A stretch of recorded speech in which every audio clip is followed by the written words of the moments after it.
Recording in progress.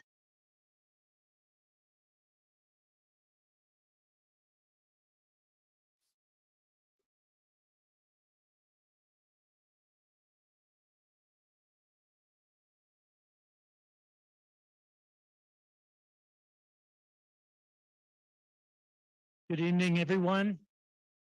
It's Wednesday, March 22nd. It's 6 p.m.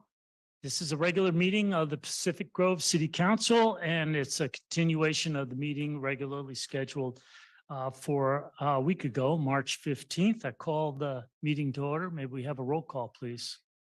Yes, sir. Mayor Peak, Here. Mayor Pro Tem Smith, Here. Council members Emilio, Here. Beck, Here. Coletti, Here. McDonald, Here. and Paduri, all present. And Councilmember Coletti, will you join us or lead us in the pledge?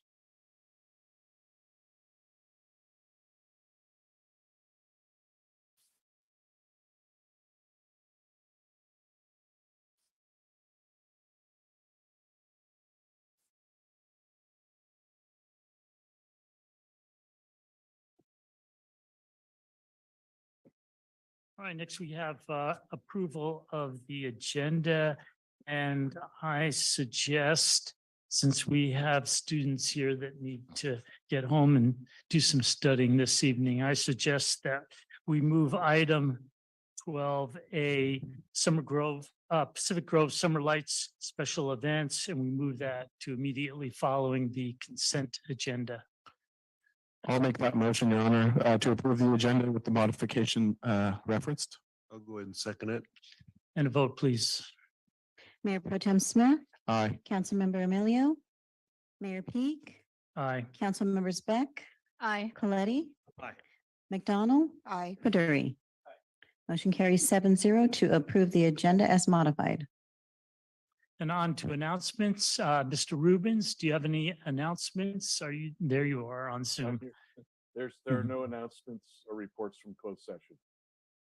Mr. Harvey, No announcements, Mayor. Thank you. Council? Councilmember Beck? Thank you, Your Honor. A few things I'd like to send out our thoughts and prayers to firefighter Anthony Silva, who was injured during a rescue here in Pacific Grove during one of our storms a few weeks ago. So our thoughts are with him and his family on a full recovery. And then also I would like to thank Pavel's Bakery. They donated all their proceeds 2 weeks ago Saturday to the food bank. So a total of $3,000. All their proceeds went to the food bank, which then in turn turned out to be $15,000. So I'd like to thank Pavel's Bakery for that nice gesture to the food bank. Thank you. Councilmember Emilio?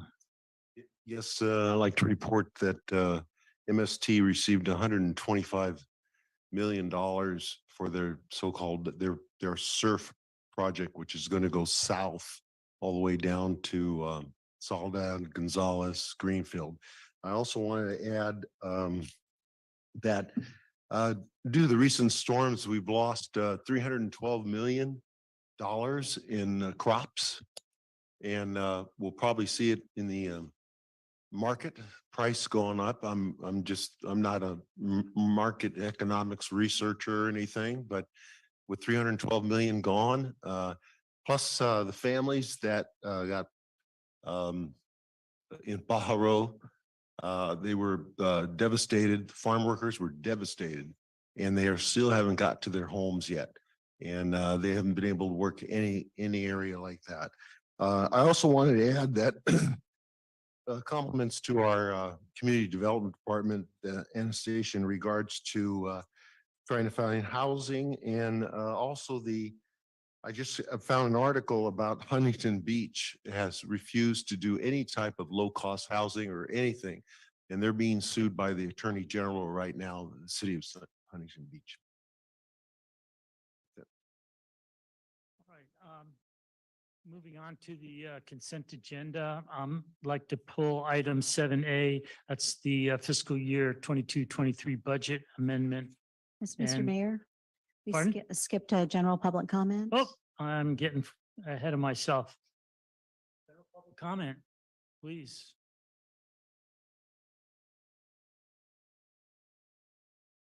Anyone here wishing to make or online? If you're here, please come forward to the podium. If you're online, please raise your hand, your virtual hand. Do we have anyone from the virtual audience wishing to speak? We do have a couple of hands raised. Did you want to speak public comment?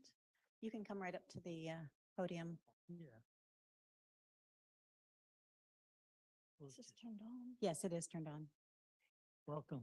Yeah, thank you, Mayor. Thank you, council members. I'm Liz Jacobs, one of the owners of Wild Fish Restaurant and also on the Economic Development Council. And I hope that you know that we're working on an arts district for Pacific Grove. I just wanted to invite the public, everyone here on Zoom, all of you, to come to the meeting that we're having tomorrow. It's a community meeting. You are wholeheartedly invited to come and participate. It is a meeting where we present the vision that we've been working on of the Arts District and asking for valuable feedback. We're also brainstorming what events and exhibits would be produced and explaining how that would be supported by the Arts District. So it's exciting. We have a lot of fabulous people preparing the event. And it's a real grassroots organization working bottom up and a lot of energy. We think it's going to be a fabulous evening and you all are welcome to come. Thank you. Thank you.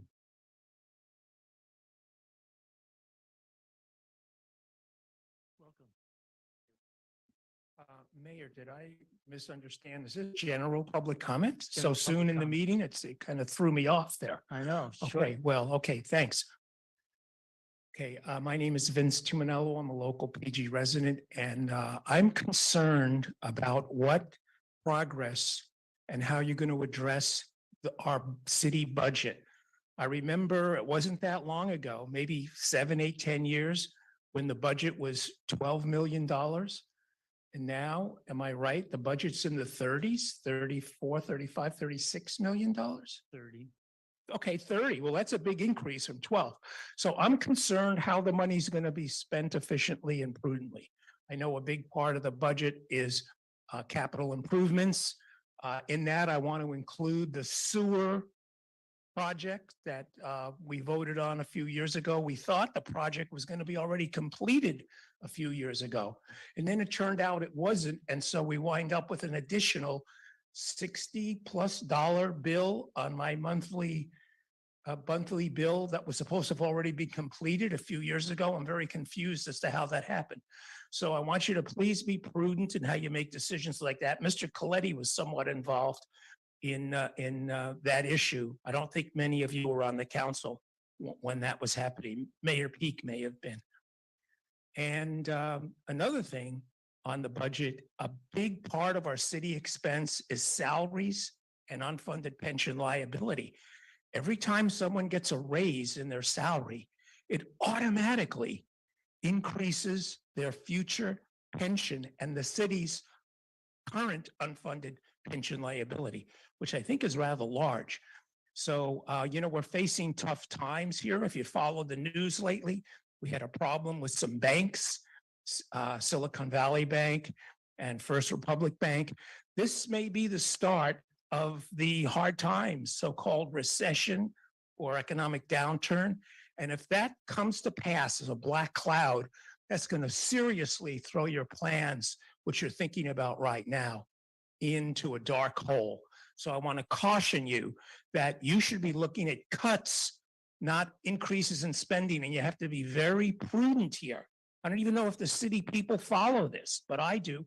I read the Wall Street Journal every day. I watch business news on TV, and I want to really caution you. We may be looking at some hard times here financially, and that's going to directly affect whatever you decide to spend in the budget, especially on capital improvement, which oftentimes is unsupervised, and especially on salary increases, which you got to be really, really concise and tight on those salary increases. Thank you so much for letting me speak. Thank you.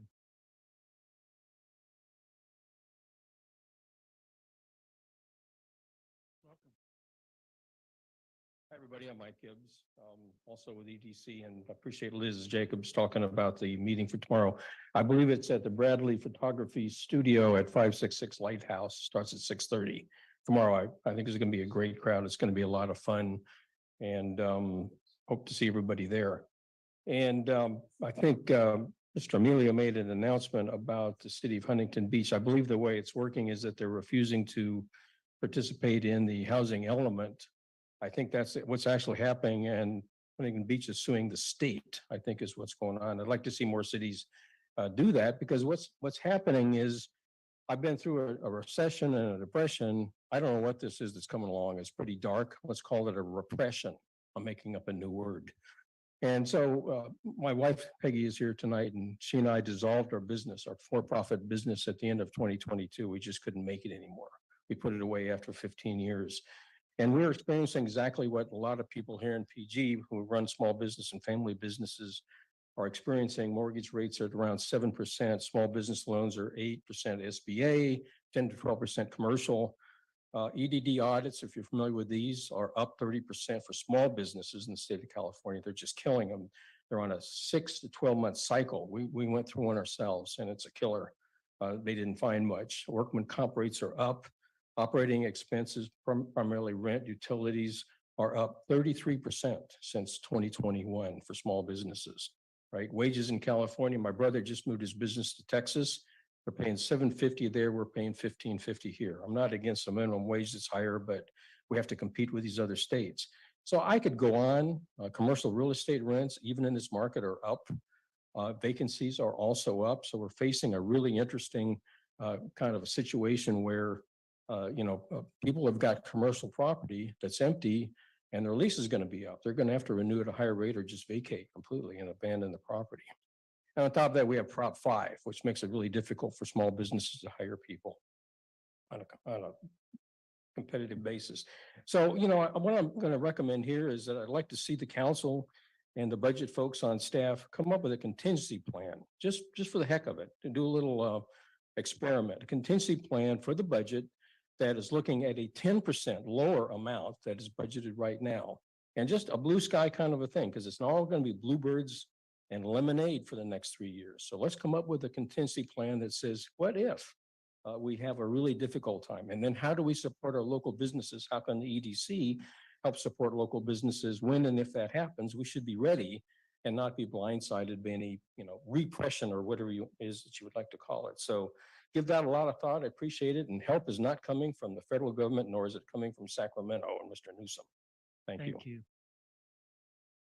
A virtual audience, Yes, Dixie Lane. welcome. Good evening, council, staff, and residents.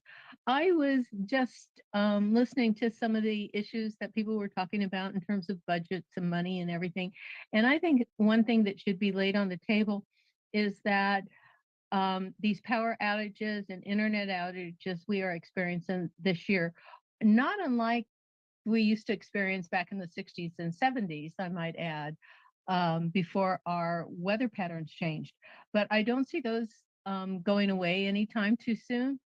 And I'm thinking that if I asked a little bit about, what it would take to put our power and internet infrastructure underground, what it would cost, what monies we have for it.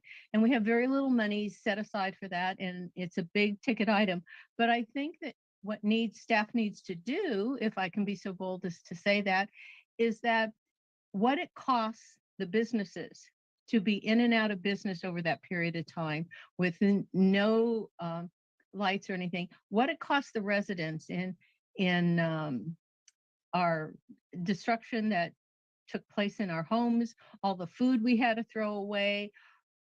Also, the city incurred a lot of costs in terms of staff overtime, to help keep us safe. And I want to say thank you very much, especially for the firefighter that was harmed and uh, during the storms from the tree.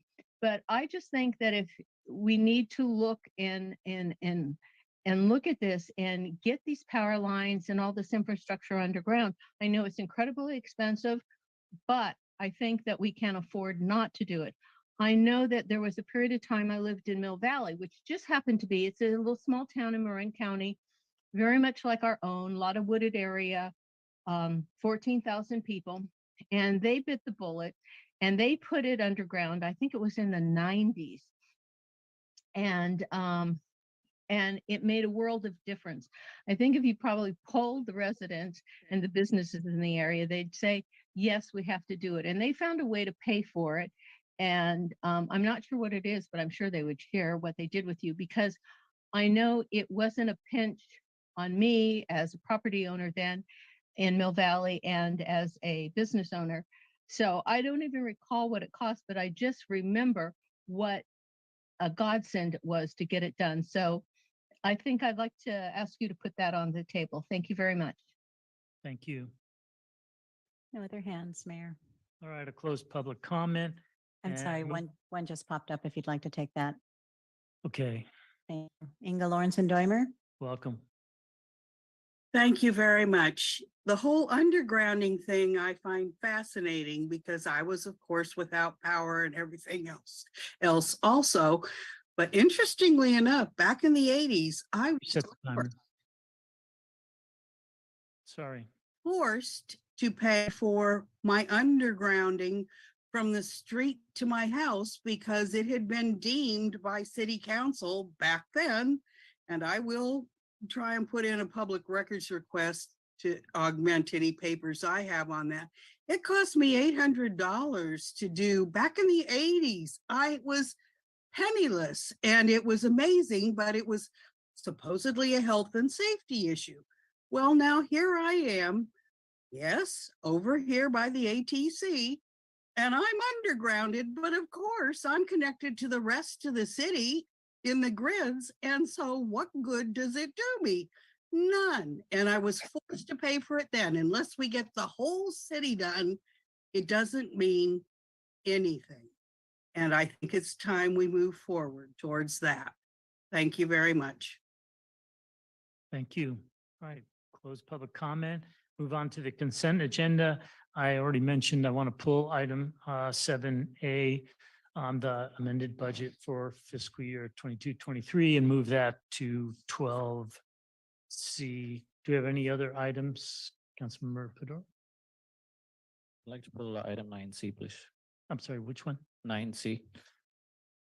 9C. Okay.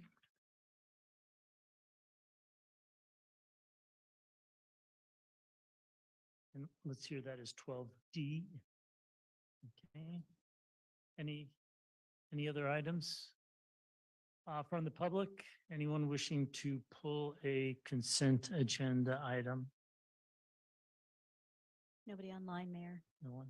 All right, motion. Motion to approve the consent agenda with the 2 modifications. Second. And a vote, please. Mayor Pro Tem Smith, Aye. Councilmember Paduri, Aye. Mayor Peak, Aye. Council Members McDonald, Aye. Paletti, Aye. Beck, Aye. and Amelia. Aye. Motion carries 7-0 to approve the consent agenda as modified.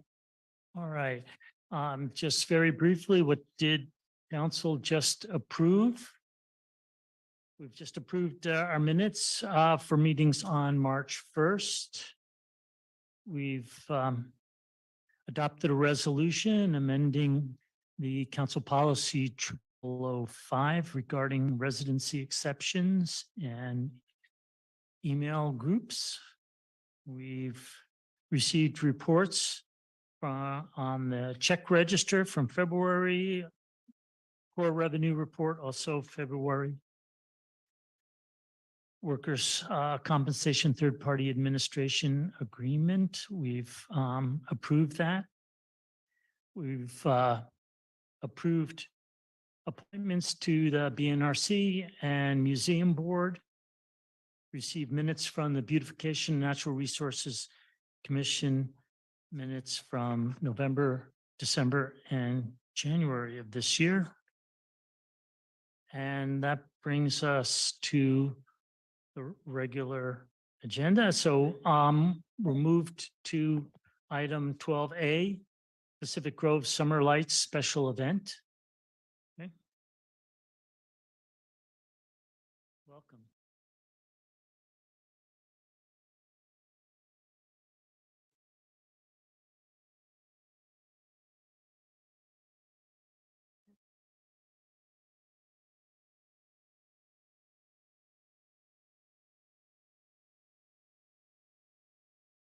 Okay. Good evening, Mayor, Council, and members of the public. My name is Katie Clark. I'm the Recreation Manager, and tonight I'm presenting a special event application for review for possible inclusion in the 2023-2024 special events calendar.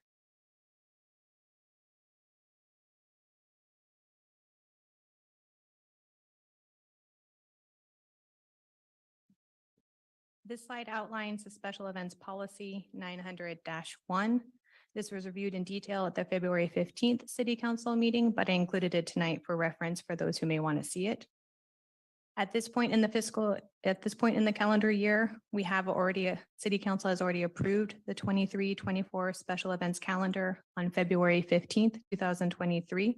So I would like to highlight the bottom bullet point. Council may request additional information or changes to an application for review at a subsequent meeting.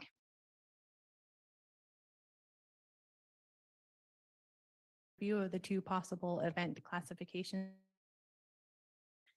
The event can be classified as either a special events, which would require the exclusive use of city property and support from police, fire, or public works.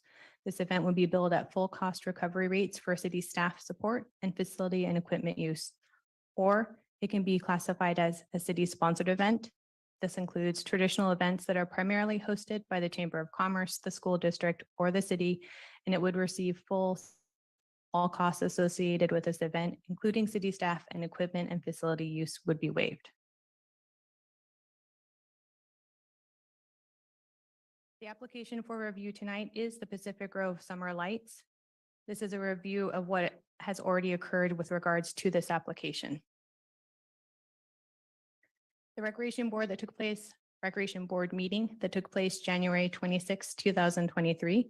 The 2023-2024 special events calendar was presented to the Recreation Board. The Pacific Grove Summer Lights was not recommended to City Council for approval as part of the 2023-2024 special events calendar. The board requested the organizers to present additional event details at the February 23rd meeting. These details included a detailed timeline of events. They needed to narrow down the scope of city services requested and provide an example and scope of a laser light show. At the City Council meeting held on February 15th, 2023, the 2023-2024 special events calendar was presented to City Council. City Council approved the calendar without the inclusion of the Pacific Grove Summer Lights. At the Recreation Board meeting that took place on February 23rd, just prior to that, following the February 15th meeting, city staff met with the event organizers again. The requested information was reviewed. The scope of city services was narrowed down. The cost estimate was updated. City staff presented the updated report to the Recreation Board on February 23rd. The youth ambassadors presented as well. The Recreation Board voted to recommend Pacific Grove Summer Lights to City Council for inclusion in the 2023-2024 special events calendar. This slide outlines the updated event application details. We now have a detailed timeline included. This will be presented with the organizer's presentation tonight. The laser light show has been removed as part of the event. It has been replaced with a proposal for a projection show. They will provide an example of the projection show in their presentation as well. The scope of city services has been narrowed down. The street closure has been reduced to the triangle area at the end of Lovers Point Park for food vendors. This has reduced the services and time required by police and public works. We now need 5 officers for 10 hours each to assist with the safety and traffic control, and 3 public works employees will be required for 10 hours each to set up and break down. This includes no parking signs, barricades, and assisting with event-related park and pier usage. This is the updated, this is the updated cost estimates for council's consideration tonight. The updated estimated staffing costs for police will be approximately 12,000. The estimated staffing costs for public works will be approximately 2,900. The estimated park usage fees and permit fees will be approximately 4,800. The total cost of this event is estimated to be $19,951.90. If approved as a city-sponsored event, then the total amount that would be subsidized by the city to run this event would be $15,151.90, with the remaining fees for facility usage and permit fees to be waived per City Council Special Event Policy 900-1. Included in your agenda packet tonight is the 23-24 special events calendar with the addition of the Summer Lights event and an updated cost estimate chart. For your review tonight are these updated numbers. The total staffing costs refer to the total staffing costs to run all 28 events. This would be approximately $146,000. The full cost recovery staffing refers to the staffing fees collected from full cost recovery events. This would bring in a revenue of approximately $41,000. The full cost recovery fees refers to the fees collected for facility and equipment fees and permit fees from the full cost recovery events. This would be an additional approximately $17,000. The total cost refers to the amount to be subsidized by the city if all 28 events are approved. So if you include the Pacific Grove Summer Lights as the 28th event, the total cost would be approximately $88,000.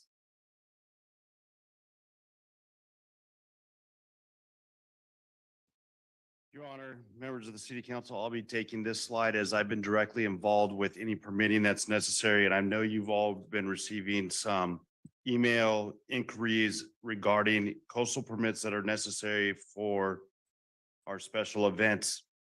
Initially, a coastal development permit exemption determination was permitted for our calendar, but that's been challenged by a community member. The Community Development Department, Recreation and Public Works have all been working with Coastal Commission staff to determine the best path forward. And per the Coastal Commission staff determination, the city cannot single out one individual event. So the whole calendar or the events that are within the coastal zone need to either exemption, a waiver, or a coastal development permit as we see applicable for which the specific event that would be within that coastal zone. This is anticipated to be before the Planning Commission on May 11th. Though tonight we're asking you to include PG Summer Lights into the events calendar, and then we'll bring forth that calendar and all of those events that are within the coastal zone for permitting.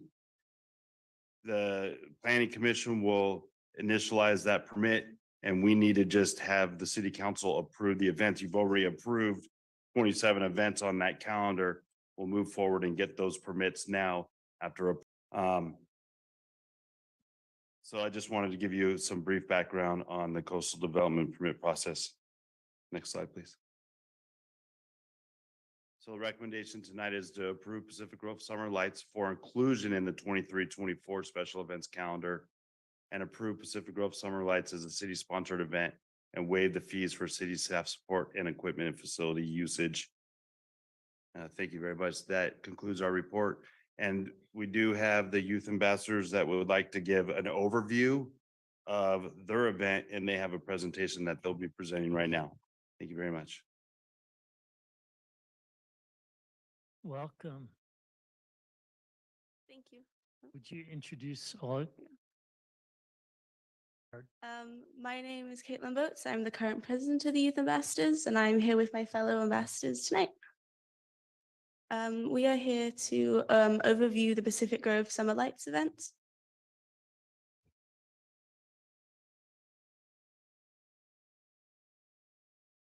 So the Youth Ambassadors, as a general overview, is a youth organization here in PG, and we want to promote the youth doing things like public speaking, organizing events, and we would like to host this event for our community.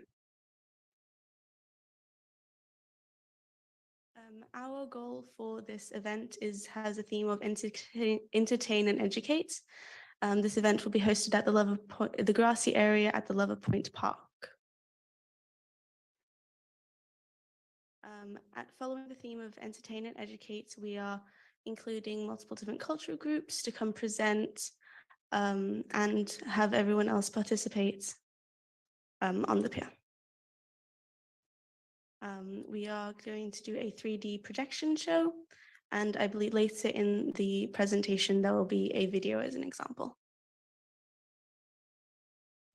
So what we're going to do is we're going to have canvas paneling on top of the pier for the projection area. The projection will be projected both onto the paneling and the piece of the pier thereunder. So the goals that are highlighted for this event is to show off how wonderful the people in Pacific Grove are. This is a really big community event, and it would be wonderful to bring everybody together. We also want to highlight local brands and dance groups. Culture is going to be a big thing. Lots of different groups are going to come together, and music and dancing, and really to educate everybody here in Pacific Grove. Food will be a big thing. We're going to invite local restaurants to be vendors in the parking area for all the visitors. There will be carnival games, face painting, and this will be presented by the PGHS junior class. And lastly, there will be the light show. So this is the timeline for the day. So Friday, the 28th of July, the porta potty will be delivered, and then the timeline will be set up. Then green waste. Saturday, the event itself will start at 8 a.m. Games. 8 a.m. will start up with the setup. 8 a.m. is setup. 12 p.m. the park will open for all the games. Music and entertainment will start. 12 p.m. Everything will start on the pier itself. 5 p.m. all the games in the park are ended, and that area will be cleaned up. 8:45 the light show will start, and that will be completed at 9 p.m. when cleanup will start. This is a map for the day. Lovers Point the park will be mainly used for all the games. The projection will be by the pier, and then the parking lot triangle will be closed off for food vendors. Support, well, we need the support of the City of Pacific Grove for trash, emergency services, and the police presence. And we also intend to use a lot of parental supports for things like helping with the event and cleanup. I want to say thank you for everybody for considering this, and we are really excited to try and host this event. And then I believe the next slide is the video of that.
So there were a few examples of what it might look like for the projection. So thank you.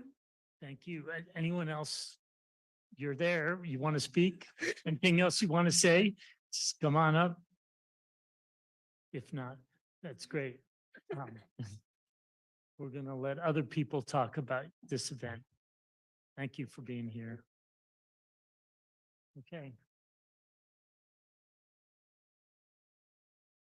Do you have anyone else in the audience here wishing to speak on this item? Yeah, please come forward. Yeah. Welcome. Thank you. My name is Chris Evans, and I'm one of the ambassadors' dad and also one of the members of the Youth Ambassador Board. A couple of things. The projections can actually be created to highlight Pacific Grove. So it's just not a standard run-of-the-mill, off-the-shelf thing. It's going to highlight the some of the great features of our town, the lighthouse, butterflies, all of that type of thing. So it's a custom created event for this thing. With regards to the presenters at the event, the people that they're going to be dancing and that type of thing. We're doing a form on our website, so it's open to anybody who would like to be part of the day. I guess I'm stumbling over myself much more than the kids did. Yeah, so we're trying to be very open and inclusive as far as we tried to reach out to people, and we've done a really good job at that. But what we're trying to do is, here's our information. If you haven't been able to get a hold of us, here it is. Fill out all of your information. Tell us what you're about. And it's going to be, it'll ask about how much time. Is it a cultural thing? Is it just a dance thing? What is it about? Is it music? How many presenters? All of that type of thing. And so we're really, really trying to get everybody, involved. Okay. Thank you very much. Thank you. All right. How about our virtual audience? Do we have any hands up? We do have two hands up, Mr. Mayor. All right. Let them go first. They wanna go All right. first. Our virtual audience first. Why not? Okay. Carol Marquardt. Welcome. Thank you, youth ambassadors and Chris Evans. I'm proud. I'm sorry. Anyway, my name is Carol Marquardt, and I am so happy that somebody is getting together and doing something for July 29th. It was a big empty hole, and these kids, I'm really proud of them for planning things. I do have some questions though, because I am a longtime resident and I was involved with the Feast of Lanterns.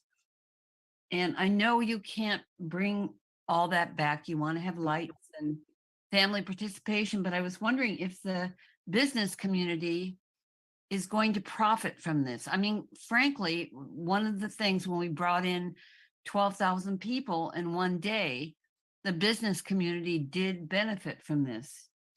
And the other question I have is, are we going to have a pet parade? It was so much fun. I'd love to see it come back. Thank you. Thank you.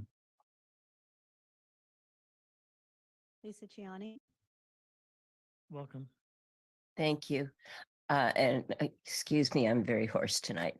I think the current version of this event is very much improved. It removed the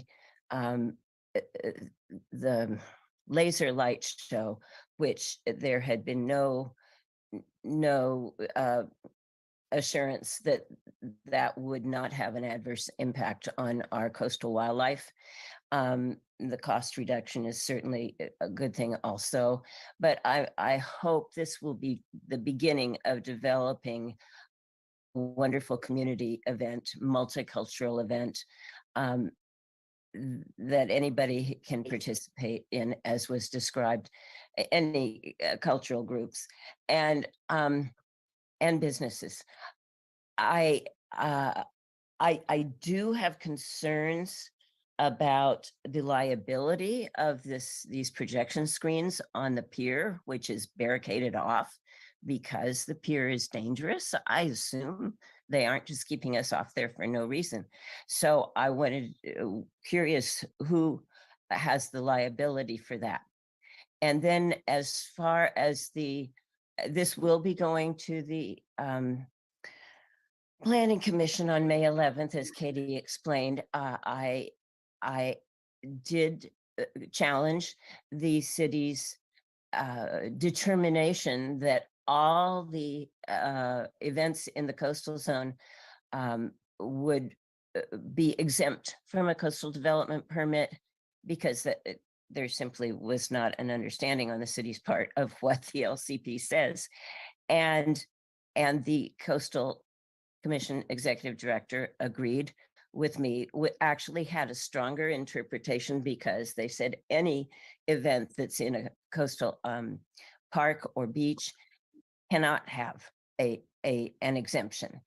But in the letter, which the coastal staff member forwarded to me as well, the letter that she sent to the city said nothing about singling out one event, that you can't single out one event. I think it should only be new events if you read the LCP carefully. But in any case, because we haven't done any for 3 years and there are new events, there are a lot. And coastal staff said over half of the events do not, events in the coastal zone do not qualify for, oh, I don't have a timer again. All the other meetings have timers. Excuse me. Let's see. Over half of the events in the coastal zone do not qualify for an exemption. And as I say, they had given a blanket exemption. The city had given a blanket exemption to all of the events. Oh, okay. Thank you.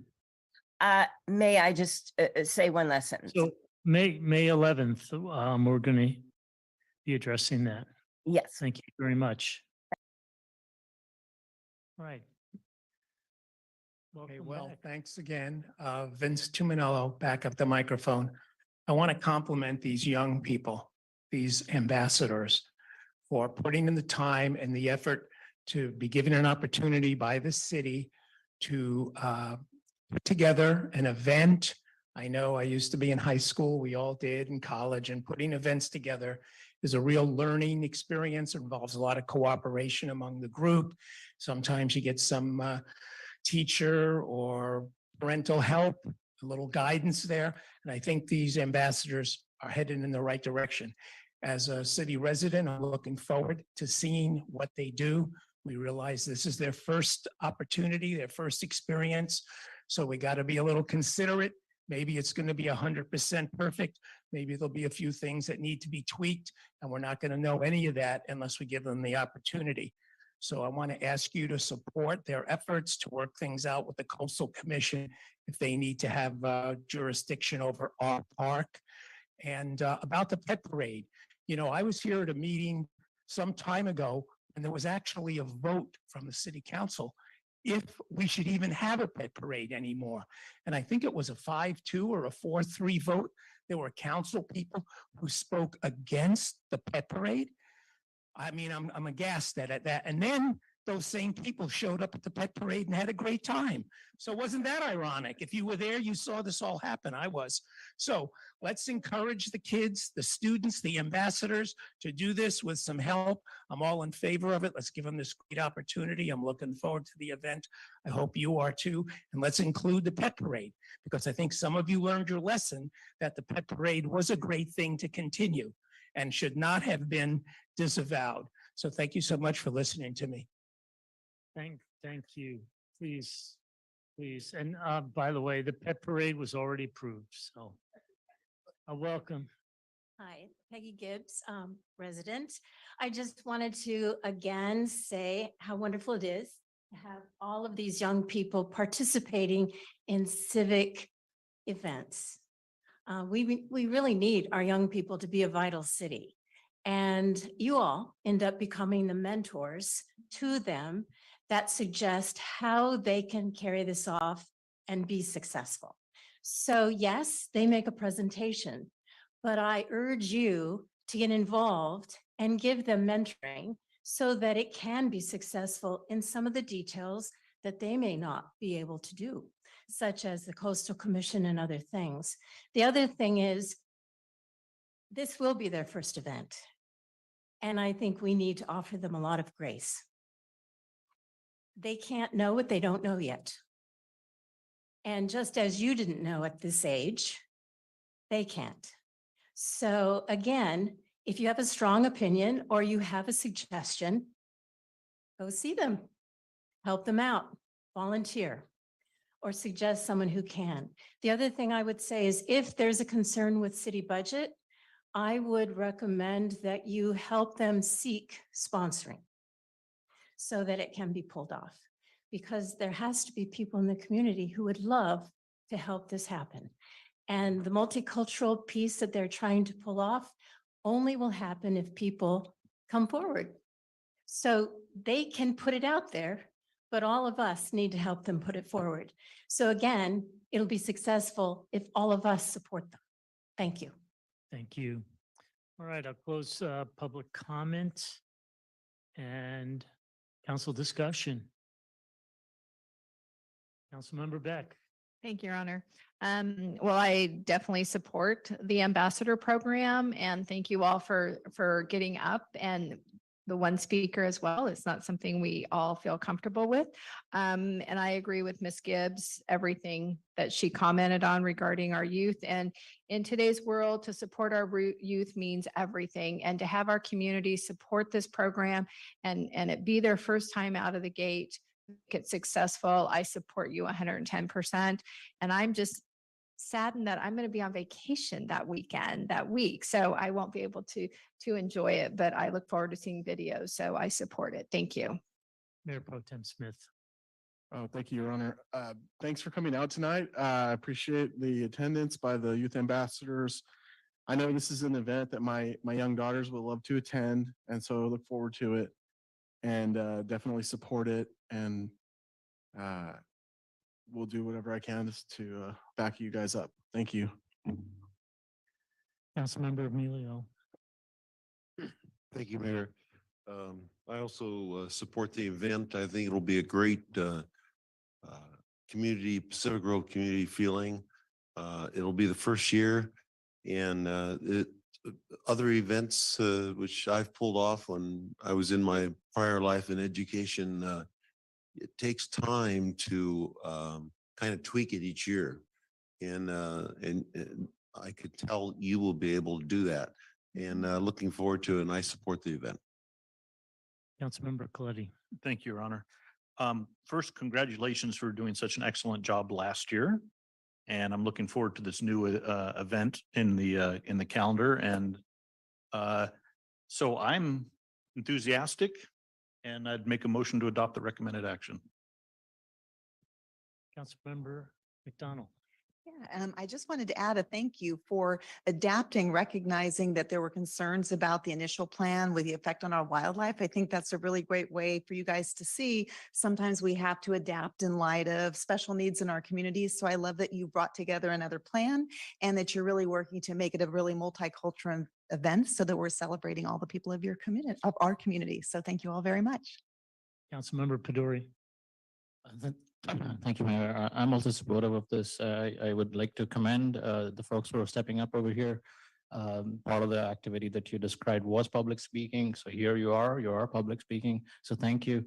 I also recognize the fact that there were some items listed there about cultural items. So I'm appreciative of the fact that you're looking into all cultures. The additional thing that I did note was you worked with staff to make sure that the whole event was in line with what the city wanted. So again, there are multiple things that hit a check mark for me. So thank you for taking all of those into consideration. And I look forward to the event, and I'm ready to second the motion as well. And I'm really looking forward to this event. It should be wonderful. May we have a vote, please? Councilmember Coletti? Aye. Councilmember Peduri? Aye. Mayor Peak? Aye. Mayor Pro Tem Smith? Aye. Councilmembers Emilio? Aye. Beck? Aye. And McDonald? Aye. Motion carries 7-0. All right. Thank you very much. We're on to agenda item 11A, Parklet Program and Title 15.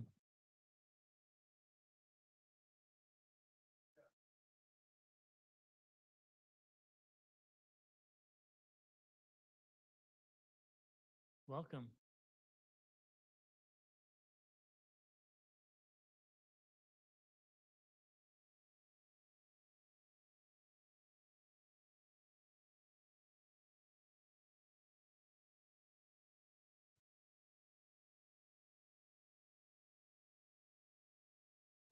Good evening, Mayor and City Council. The item before you tonight is the Parklet program. It's been a journey. We've had numerous public outreach meetings. We've had several planning commission meetings. We've had a few city council meetings as well. So what we're asking tonight is to introduce and hold a first reading of an ordinance to update Title 15 of the PG Municipal Code. The Title 15 is streets and sidewalks. Direct that publication of the ordinance will be satisfied by the publication of a summary approved by the city attorney. Adopt a resolution of the city council for the city of Pacific Grove finding that the Parklet program is categorically exempt project under CEQA guidelines and establishing Parklet guidelines, and then approve Parklet fees. Wanted to start with the timeline. When we were here in December, we indicated that the existing outdoor dining Parklet program sunsets on May 31st of 2023. So what we're needing to do is to have a first and second read of the ordinance for Title 15, and that would have to happen the first meeting, or the first reading would have to be in April.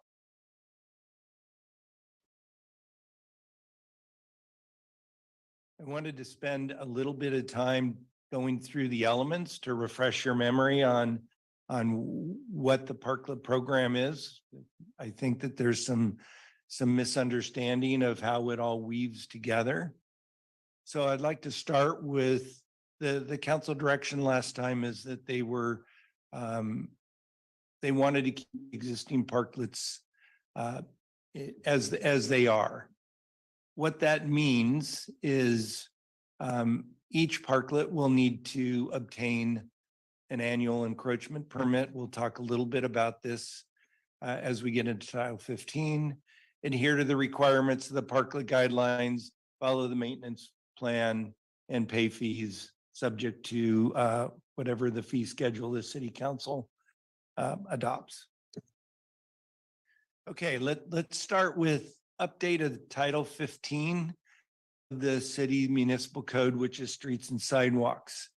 And what I wanted to sort of bring to your attention before we really go into this, just for information, the way that the city's existing encroachment permit system works, because we do issue several hundred encroachment permits every year. They're everything from installing a driveway, doing sidewalk work, putting in sewer laterals, putting in water lines in the street. So it encompasses a lot of different things. Since about 2008, the city's building department was the permit authority for the city's encroachment permits. And that makes sense as you sort of weave through and understand the system as a whole. So that's not to say that there's no interaction with Public Works, that building does it all. It was because we have a permit center, if you will, and a much simpler location for people to come to pay their fees and to get their encroachment permits. What updating Title 15 does, in a sense, is it expands and it allows other than utilities to be used in the right of way. And Parklet is only one example. I don't want this to look like, well, we had to do Title 15 only for parklets. This Title 15 was a bit outdated, and it was an opportunity to update. So whether parklets continue or not, Title 15 does still need to be updated. The process that's the city staff followed to update Title 15 wasn't just a single person. One advantage with the city attorney folks that we have, the assistant city attorney spent a great deal of time updating some right-of-way standards in one of the municipalities that he's worked with. We gathered information from him, from Greg, as to what worked. Also spent a great deal of time with Public Works and Public Works staff to say, do these sections really apply? Are they outdated? Are they ready for updates? So it was a collaborative effort with the entire, well, with Public Works Director, but the entire Public Works staff. This updating Title 15 is consistent with other jurisdictions. The form and format that you see tonight is consistent. It's consistent with other jurisdictions that I've worked in, that I've managed issuing public work types permits. We didn't update everything. There's certain elements within Title 15 that we didn't touch. One example was telecommunications section. We didn't mess with that. There's some sidewalk maintenance criteria. We didn't mess with that. So it wasn't everything changed. We just updated the sections that needed to be updated.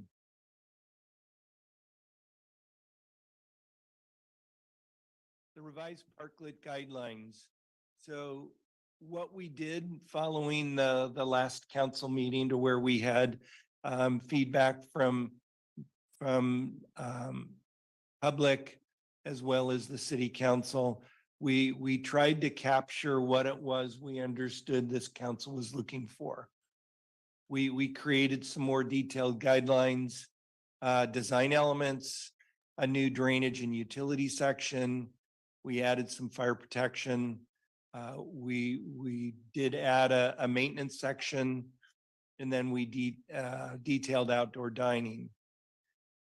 One of the things that I want to point out with parklets, and any time that you're doing work out in the city's right of way, is you can't always come up with an exact science. You can't come up with exact wording.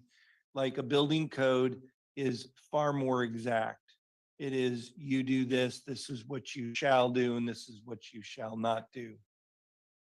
And let me take the new drainage and utility section as a quick example. Every parklet that we have, situation that we have is different. We have different crowns of streets. We have different size of curb gutter pans, different types of curb and gutter pans. We need to be able to create a system that's going to work. The advantage of an encroachment permit is if it doesn't work, which we have had in the past, the city's got the authority to go in and say, applicant, this doesn't work. We need to work together to make it work and fix it. So that's a real key point with encroachment permits.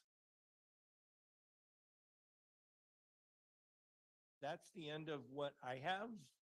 And we've got staff here that can answer questions as you see fit. Thank you. Well, let's take the virtual audience first. Public comment on this item. You want to just give it a couple of seconds? One. Thank you. So staff seems to have made some real progress on this. I don't even know what came in these errata keep showing up, and there was one today that was an amendment of yesterday's, but it came right before the HRC meeting, and I haven't even read it, so I don't know what's there. But this, this parklets are a complex issue, and I certainly see the role of the building department and public works, but the planning commission put a lot of time and research, huge amount of time into developing their report and their recommendations. And I think there needs to be more time spent looking at all the aspects with some sort of holistic view. And so I would like to see, I think it was option number one, spending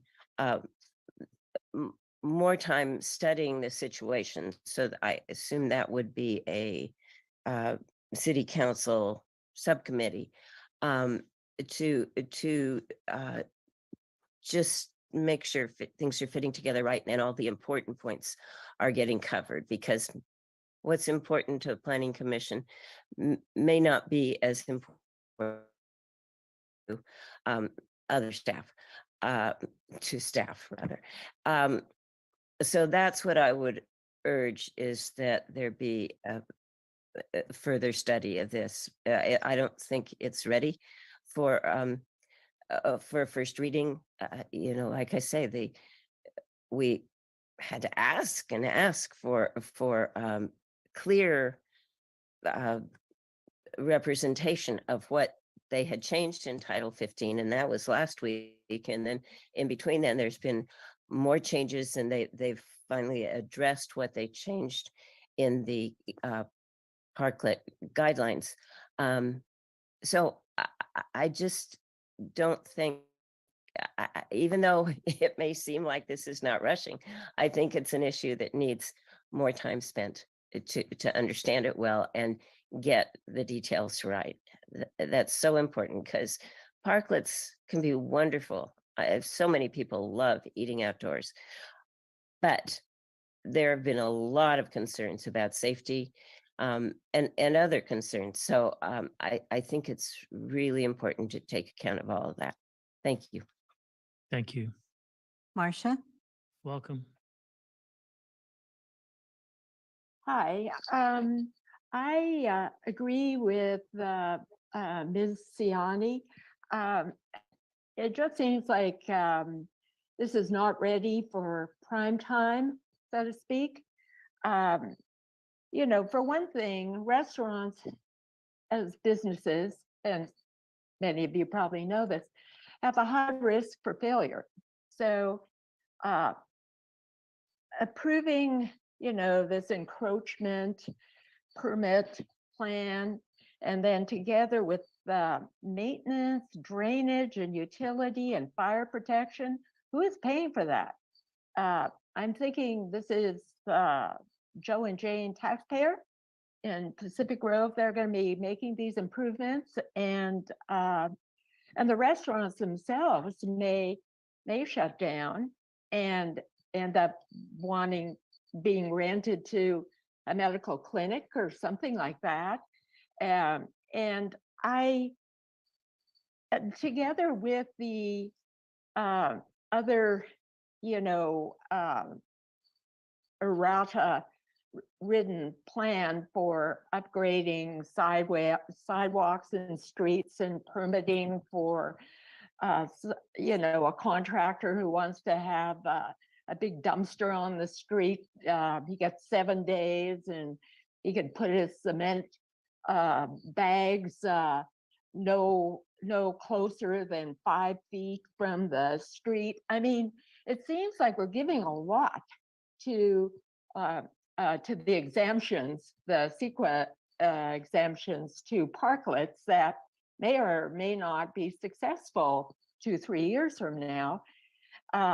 Whereas we're really regulating heavily taxpayers, their properties, and contractors who will be working on property. So I just have some reservations here. I'm a bit concerned that since some of the restaurateurs have made presentations about, how much money, the profits that they give to the city, that may have influenced, I'm not saying it did, but it may have influenced council into being maybe overly open to making concessions for something that really is, as Ms. Siani said, is very complicated. And so those are my concerns. Thank you very much for hearing me out. Thank you. Inga Lawrence and Dwemer. Welcome. Thank you. Mayor, city council members. I'm going to agree that it's not ready for prime time. Can you set the timer, please? See the timer right now. It's rapidly going down, but yes, I don't think it's ready for prime time either. There have been so many erratas and amended erratas and then another amended errata, and nothing's redlined. It's all blue, yellow, and shades of black lined. And to lump the parklet program with an ordinance that's already been written, it's just too confusing it needs more cohesiveness and agreement. I'm not clear still whether supposedly the ones that are up right now are just grandfathered in, which is what I've heard many times, except that possibly it's not. Some of the ones that are up now to be safe as far as sight lines, as far as turning corners, the interaction between, and as far as the 5-foot walkways, well, I think that somehow that gets fudged a lot too, because it can be just absolute chaos down there with tree wells and then waiters and staff and things the restaurant is supposed to, it's just not ready yet. I'm going to suggest something along the lines of option 1, that it needs a little more study and reflection.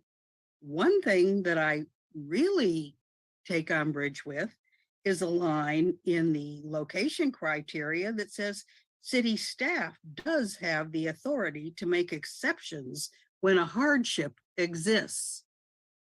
Well, that is a red flag if ever I saw one. And I would suggest that you form a subcommittee as is possibly suggested, or do a study session yourself. It just needs, I don't see many things that the Planning Commission and the other city that was used as an example. I think some of those things are just not integrated. And I think we need the best possible outcome, not actually what we have now. Thank you very much. Thank you. Jordan Champagne. Welcome. Hello, can you hear me? Yes. Oh, great. Thank you. Good evening, everyone. And thanks again for meeting on this issue. And I do agree with the previous speakers that it is a complicated issue. And I also have experienced myself that a lot of time and research has been spent on this issue. In fact, I've been to more meetings than I have about anything else. And I've listened to a lot of time put in by the subcommittee, and the city staff has also heard and read all of their research and recommendations. They have, from the start, working with John Kuehl on this, he's put in extreme care and consideration since the beginning of the Parklet program, which was 2013, with our parklet at Happy Girl Kitchen. And it was not a rushed thing, and it was not a pandemic issue. And the city staff gave a lot of consideration to the design and the permitting. And I just really appreciate that all along the way. And so I'm really thankful that so much time has been spent.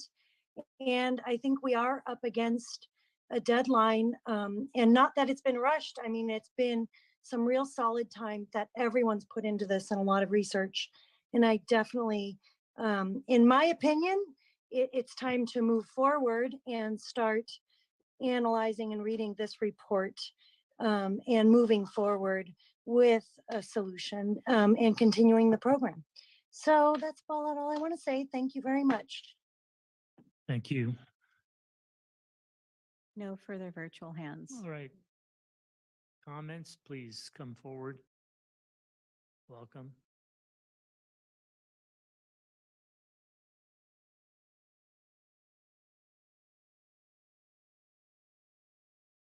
Drop the papers.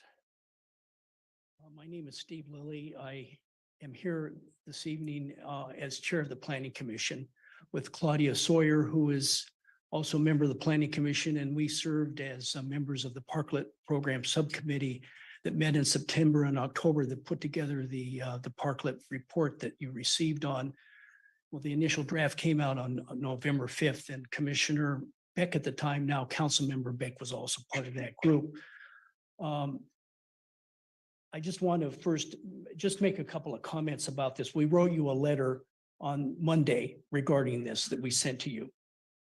And I want to reiterate that we felt that we should keep the parklets and outside dining, but we also said that we need to adopt some reasonable safety and public health standards for the benefit of the community. When we got the Title 15 and the guidelines from the staff the other day, we were disappointed because they're flawed, they're contradictory, they're incomplete. I was disappointed mainly for the restaurateurs that are here this evening that the comment was made by one of them, well, they should be as they are. Well, the regulations don't allow for that. The guidelines don't allow for that. They make no operational provision for keeping the parklets as they are. And that's just one example of why they're flawed. There's other examples that we detailed in our letter. One has to do with the comment about, there's 3 or 4 comments here. One has to do with the, as I said, the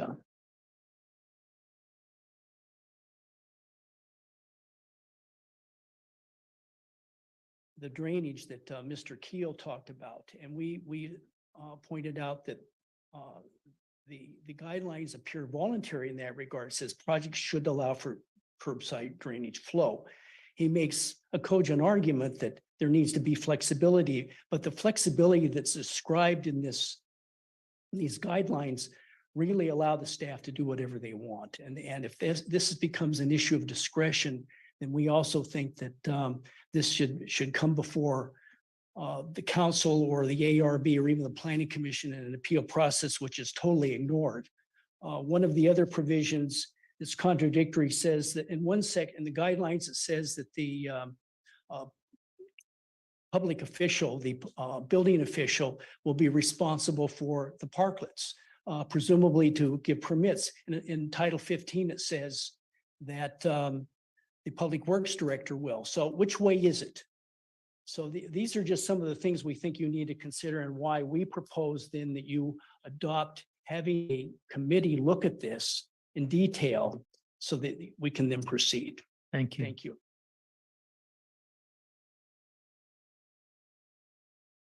Welcome. Hi, Julie Vivolo Davis. I own Vivolo's Chowder House. This is my first time addressing the new council, so welcome and thank you for serving.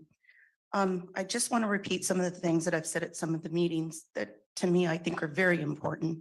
First and foremost, the staff and the council have worked very diligently along with the planning department, and they have reviewed and re-reviewed and gone over.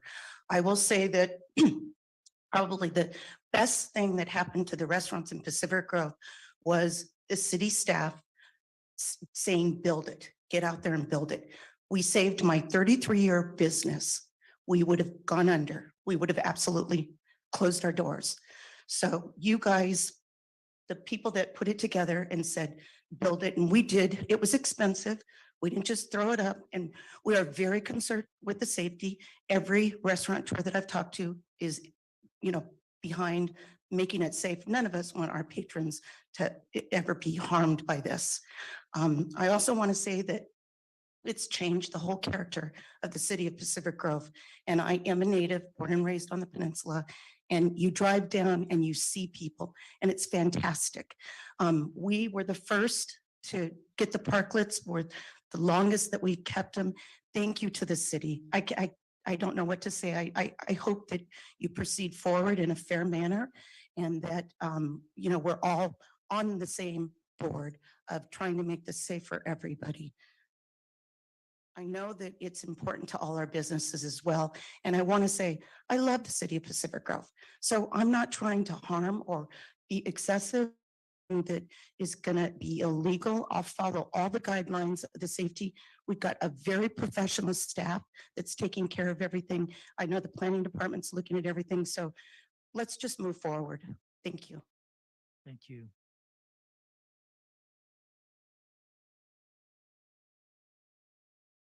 Yeah, thank you. So we're discussing parklets again, and we have been discussing this for a few years now. So maybe I'd like to start by clarifying just that some of the comments that I heard, such as, I don't know, the restaurants having great profits and this, being something that is kind of more a self-interest. Of course, I have a self-interest being a restaurant owner, but the sales tax comes off the top line.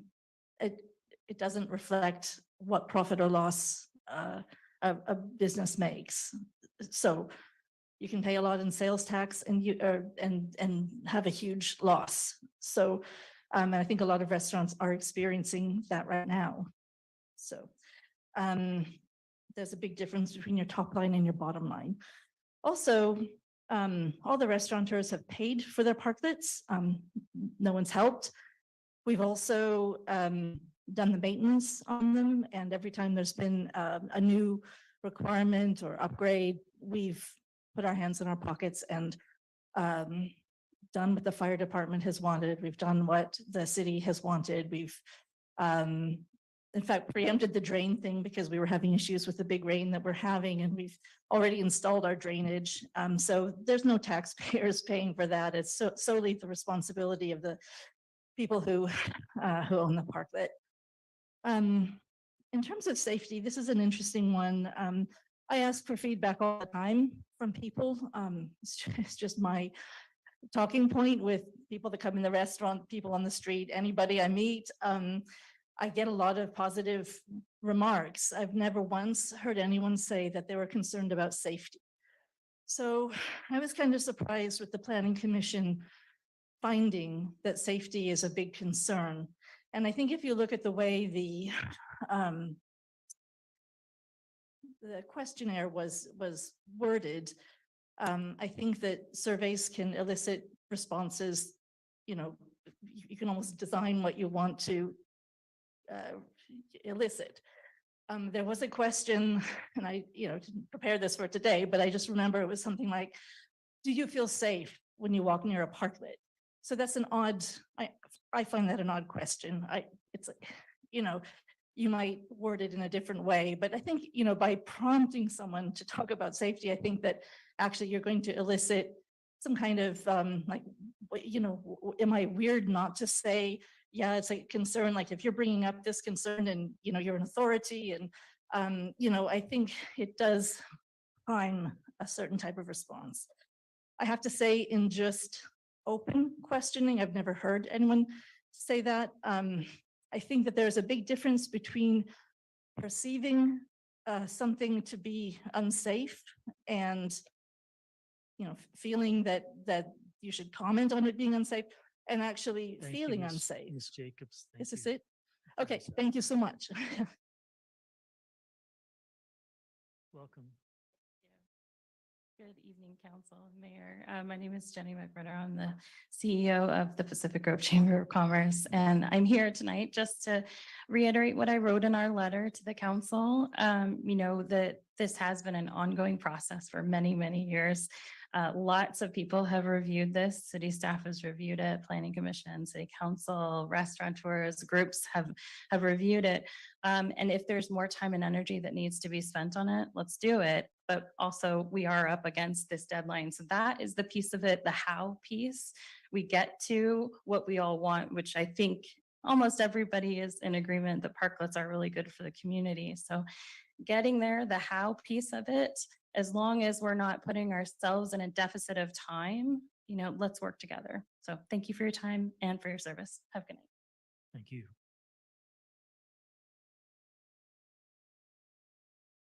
Welcome. Welcome. Hey, Jerry Register here from Janini Kitchen. Thank you, everybody, council, mayor, city. You know, it's really, I've been in this for now, what, 6 months. I bought a restaurant and put a lot of time into it. And I just spent a lot of money in redoing the tables outside and new chairs, trying to really upgrade the look and the feel, as well as keeping it safe. And I got a fire extinguisher out there and all these things that you put into it, and you realize, you know, at the end of the day of just, you know, being fair with us as me, one, as a new restaurateur and how much money it takes. It's been a pretty bad first quarter. Lots of storms. You know, you talk about the drainage. I come in every day on my restaurant closed, open, whatever, and I make sure that the water's draining underneath the parklet. I do all these things because, you know, we do care. I think several people have said the same thing. Last thing we want as a restaurateur is to have anybody, one, have a bad time in our restaurant, have a bad meal, but also get hurt or not feel safe. You know, when I sit out in the parklets, I love it. I love the feel of being outside, and how it feels to dine outside is great. Weather hasn't been real good again in the last couple months, but we're hoping, you know, this summer, this is going to be a great summer. And we're here to work with the city and to do whatever it takes to keep these parklets here within reason. You know, we don't want to lose our whole business over it, but we also want to be profitable as a business and make money for the city as well. Again, thank you for your time. I appreciate it. Thank you.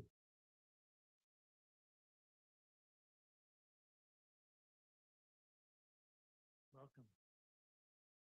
Mayor and City Council and people who are listening. My name is Claudia Sawyer. I'm on the Planning Commission, and I was one of the authors of the Planning Commission's Parklet program. I feel very strongly that what we have right now that's been put forward by the city is not yet ready. There are many parts that are missing. There are parts that actually don't comply. If you read one part in one of the manual, the guidelines, and then read further, it doesn't always match. And I looked at the guidelines from the perspective, I'm going to concentrate on the guidelines. I looked at the guidelines as though I were a restaurateur who wanted to have a parklet. When I read the guidelines, I realized that I had a lot of questions. I didn't know really what the process was to apply. I didn't realize that it didn't talk about an appeal process. If there was something that went wrong, who do I appeal to? The other thing that I was very curious about is how do I actually go about building it? There weren't schematics in the particular guidelines that I was looking at, and I've looked at the first two errata. I guess the third one does have a little bit more schematics in it, but I really feel that we owe it to our public, to our restaurateurs, that we provide more information to them. There is not a cohesive pattern yet in this guidelines, and I would like to see us do that by hoping that you would have a committee that would work on this, because we're not ready yet. And I know that people have talked about that we're under the gun, that, you know, it's going to sunset in May, but I think we can work with that and work together in a committee. And I think it's really important to think about, when we're talking about safety, we're talking about pedestrians. We're talking about people that are disabled. We're talking about people who are driving. And some of our parklets don't allow our ADA people that need that space to park. They can't get in and out of their cars. So it's about looking at and making better what we have. I think parklets are great, but we still have more work to do. Thank you. Thank you.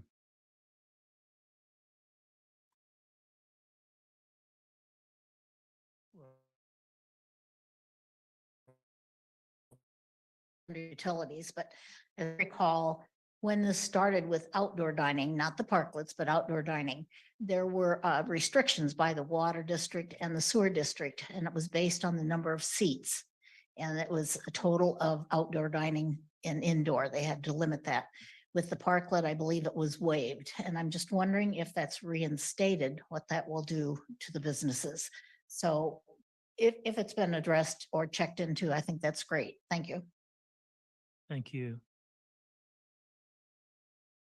Just quickly, my understanding is they haven't made a decision on it, the water district. Anyone else? I think we're done. Close public comment. Open it up for council member Beck. Thank you, Your Honor. And thank you to all the restaurateurs and the speakers this evening, virtually and in person. I think we all agree that we enjoy outdoor dining. I've mentioned that at several meetings now. I guess what I'm most concerned about is the dining program guidelines, and I have reviewed it extensively. I'm a little disappointed that staff did not work together with the subcommittee from the planning department, because they did have some great input and research that was put into that program or to that guideline. I think the program has goals that need to be spelled out. And this is truly for the new restaurateurs that might be setting up, as Claudia Sawyer mentioned too, is spell it out so we truly understand the guidelines, because it is very confusing for me to figure out the process. I do think we do have to note that it's for restaurants only and make that very clear. And again, I wish we had incorporated more of the planning department subcommittee's recommendations, and I wish you could all work together with that. As far as drainage, you know, this is how I look at it. We started the program due to health and safety reasons for people that were compromised, so that they could eat outdoors and the restaurateurs could still be successful. So here we are 3 years later, and we should still be concerned about health and safety. And again, safety means pedestrians. You know, safety means people in their cars. It's not necessarily the people sitting in the parklets or how the parklet was constructed. So that's the safety concern. The health concern is before me with drainage. And I know we talk about it in the guidelines. However, for 3 years, parklets, you know, I've walked past them every single day. I patronize just about every single one of them. They are not well maintained from a underneath process. So there's a lot of buildup underneath. And yes, we've had storms and so forth. And I appreciate the gentleman from Janini's who goes out and checks on it every day, because that's not the case at the parklets. And Sandra, could you just show the one video? This was taken, and it's just because I was walking to a restaurant and this is what I came upon, and that was February 28th. And it is a video, so if you can start it, please. This is a true safety issue just as a pedestrian walking down the street as the water is puddling on the sidewalk. And so it appears that there is quite a bit of buildup underneath this particular group of parklets. We're getting emails that we're having some rodent issues as well. And I think we need to truly work on how we keep those areas free and clear of debris because it is going into our storm drain. Another thing that I had mentioned was sewer lateral inspections at our last meeting, and I don't see that in the guidelines.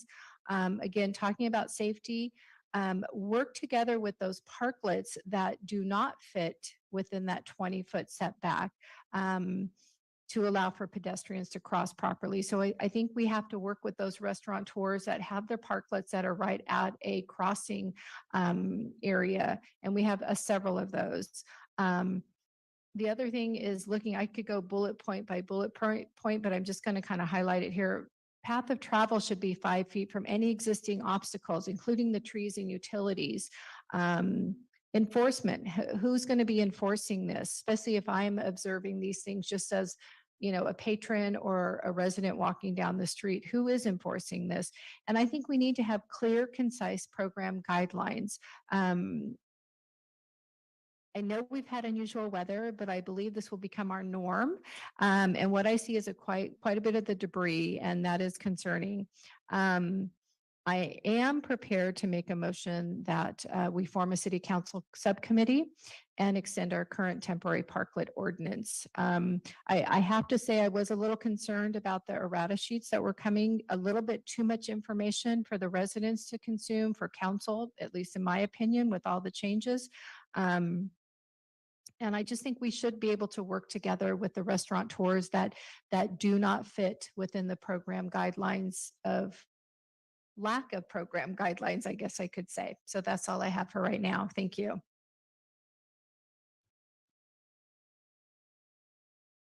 Well, it looks like there's pause, so I'm going to jump in here. No one seemed to raise their hand. Thank you very much, John and Laurel, for bringing this forward.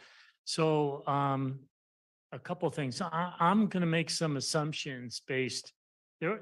This is the second time that the parklet program, this parklet program has come to city council. So I realized that other committees and staff have been working on this for years. Let's see, who was it? Jordan Champagne said her parklet's been in existence for 10 years. So this program's been around for a long time. People have worked on it, but council is now looking at this, these documents, and that is before us and what we're accountable for. The last time council met and we talked about it, I heard a pretty full-throated endorsement of parklets, and also I'll use grandfathering. Maybe that has to be defined, but I heard pretty good support of grandfathering. So maybe there's a concern on some restaurateurs' part that, oh, you know, until the last T is crossed and I dotted, that this council is going to pull the rug out from underneath the parklet program. And I think that nothing could be farther than the truth on that. I've just heard great endorsement. So so I want to lower the temperature on this issue. And again, what I feel is important is to get this document right. And if nothing else, this document, the ordinance and the program guidelines obviously work together, and they're going to be around for a long time. And the parklet guidelines and ordinance will set the stage for the future. So I don't know. Well, I can't give you a time frame for that, but that's where we're looking at. We're not looking at things that are going to be happening today, next month, this year, because things are going to be grandfathered in, just to, I'm assuming, a large extent. So I'm going to jump in. I have So basically there's three parts to this, right? There's the ordinance, there's the resolution, which has the parklet guidelines, right? The resolution, the ordinance sets the foundation. This is my interpretation, sets the foundation for encroachment, use of public land for private purposes, right? And then I think of it as on top of the ordinance is this resolution, which council passes as guidelines for how that land can be used. And it's a cooperative agreement between the city government and the restaurateurs. And then the third part is the fees. And my understanding, which I endorse actually, is that the fees go through the master fee schedule. So we're not really approving fees, but we can talk about it. The master fee schedule will come back to council in May or June. I'm looking at the city manager. Yes, that time frame. So, but the guidelines will point to where the fees are. So that actually that fourth recommendation, we can talk about fees. I certainly want to know where my colleagues want to land on fees, but we're not going to be today approving fees. So, all right. With that, let's go to the foundation, to the ordinance, and I'm good with the ordinance except for the definition. Let's see. 1501-010H parklet. And it just says one or more parallel parking spaces or 3 or 4 angled spaces. And maybe that's even being too specific. So I think we need to look at that definition. So council members have some ideas on that. Let's see. And the appeal, I would like to see the, let's see, it's 1501.260 is the appeal. And let me back up for a second. Mr. Keel, thank you. You know, I've heard several people mention a clear process, and you presented a 4-step process, which makes it about as clear, I think, as you can get, right?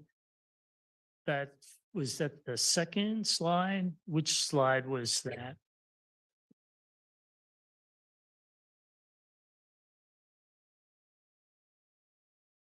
Did you put that slide up?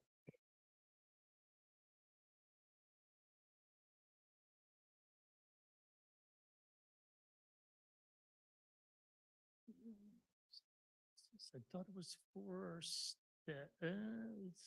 No. No.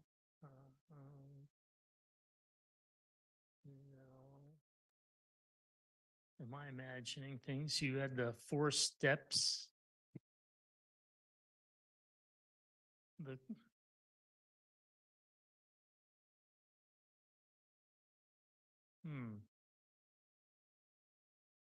Maybe that was it. So parklet owners only need an encroachment permit. They don't need an outdoor dining permit, which was mentioned in the agenda report under fees. They don't need that. That's correct. Permit. And the encroachment permit, that would include the encroachment agreement, right? I'm not sure what you mean by encroachment agreement. It's in the guidelines. So The agreement. well, the encroachment, maybe I could use the word permit. So the permit is going to outline the specific requirements for each parklet. So they're case by case. Each one is going to meet the criteria. Then you're saying the encroachment agreement and the encroachment permit are the same thing? Yes. Okay, well, there's a small change to make in the guidelines is take out encroachment agreement and just replace that. So thank you for that. And then this is done in the ordinance. It says this is approved by the encroachment officer and approved by the Public Works Director. I think the city engineers in there. So one thing to note in the definitions, when it gives a title of a person that works for the city, whether it be city engineer or public works director, it says or designee. And in this case, the actual issuing of the permit is done through the building office. So it's not a literal, the public works director is signing every permit. He oversees the permit. Okay, so it's your department. It would be through the building the department, yes. Yeah, well, you're building. Yes. You're the head building official, right? So True. that's why I said you're, okay. So Public Works, okay, well, that makes it easier. Though maybe a little less clear. If it's always going to be designated to the building official, then maybe it should just say building official and have that. Anyhow, it's just a suggestion to make the process clear. That's what I heard that way. And I agree with that, that I'd like to see, 1, 2, 3, 4 step, and these are the people you need, here are the documents you need, and here's the people, and not have it different departments trying to figure out, because we get, anyhow. Okay, so getting back to 1501-260 appeal to the ARB. I was trying to, sorry, I got waylaid there.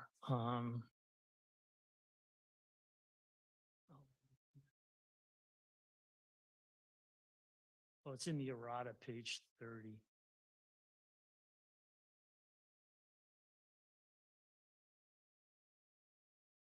And so,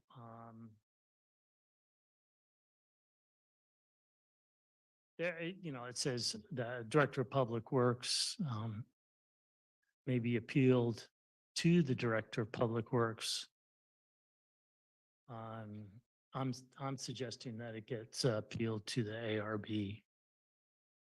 As basically the building official, the designee, and the Public Works Director, I assume, are working hand in hand. So let's move it over to the ARB. So that in the ordinance, those are my two suggested changes.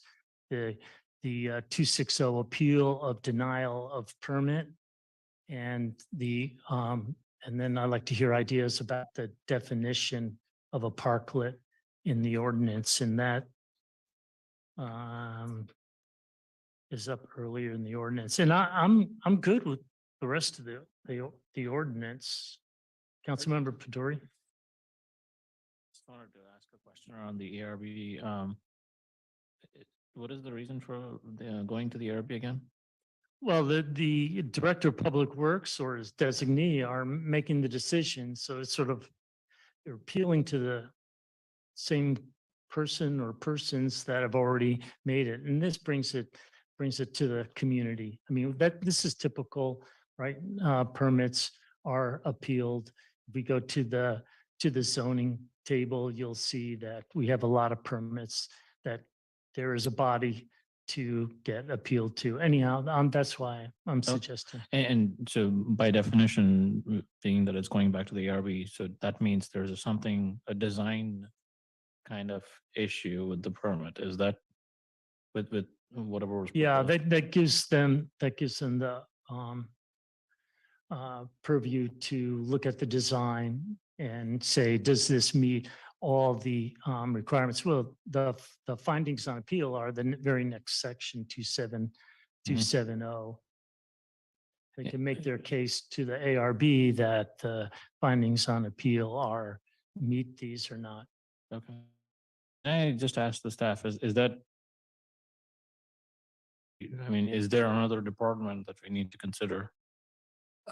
Councilman Paduri, through the mayor, I might want to bring in the assistant city attorney who was very instrumental in writing the ordinance and the guidelines on that topic. So, Mr. Rubens, you want to opine on your thoughts on this matter? Yeah, I think generally that's within the discretion of the council in adopting the ordinance. I've seen a step below a hearing body, like the use of I'm not sure if you have that term in your codes, but the zoning administrator or the city manager, if the concern is that it's not be from the same department, that it be someone else considering it. Because one of the intentions of this setup is to have it be more ministerial and allow, if the requirements are met, then the permit can be granted and not create a discretionary process for these permits. With having said that, the findings on our appeal are really designed to deal with, when there's a denial, it gives the person an opportunity to make their case that they do comply with the requirements. So I think you have different alternatives available to you. If it's the ARB that the council thinks is the most appropriate, a lot of times that's not the quickest way to do it because the agenda and staff report and things have to be generated. It could be as we've written it, or it could be a different person, such as the city manager or your zoning administrator under the building code appeals.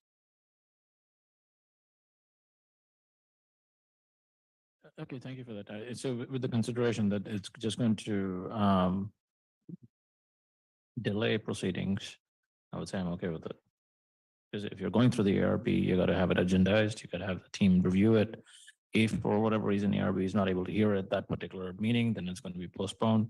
So there are elements in there. And I think that understanding those elements, I think I'm okay with the ARB. Okay, so just confining the discussion perhaps to the ordinance. Councilmember Coletti. Thank you, Your Honor. I think that makes sense, what you're proposing in 1501-260 as far as the appealability authority. I also think that it makes sense to use the ARB for discretionary review of new applicants or new applications for a parklet. So if we go that way in the guidelines, it certainly makes sense to put the appeal body as the ARB here in the ordinance.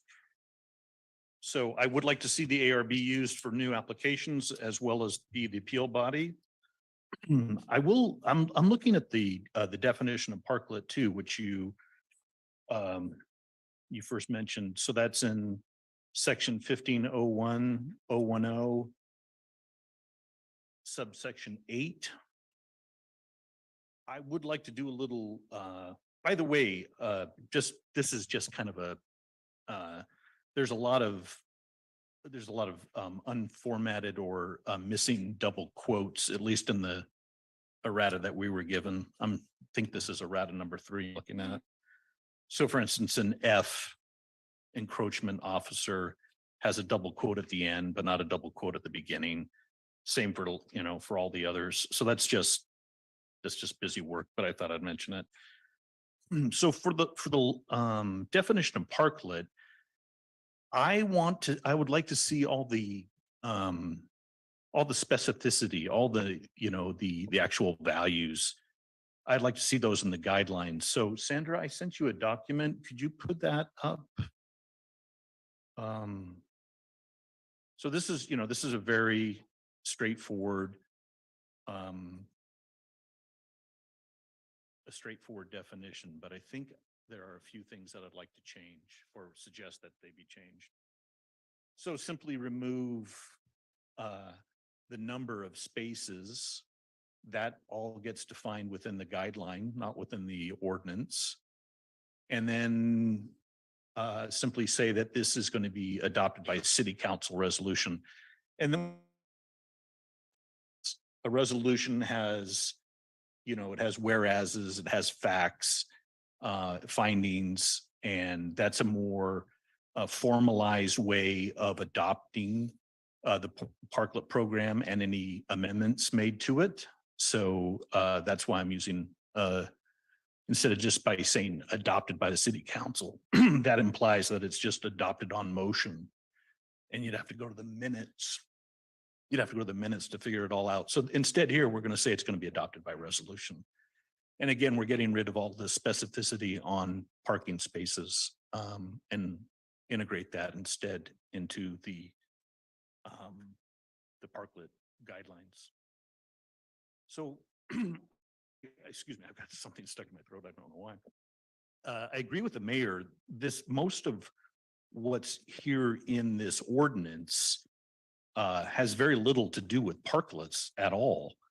And it's simply the definition in subsection H here. So, Mr. Rubens, you are intimate with this proposed ordinance.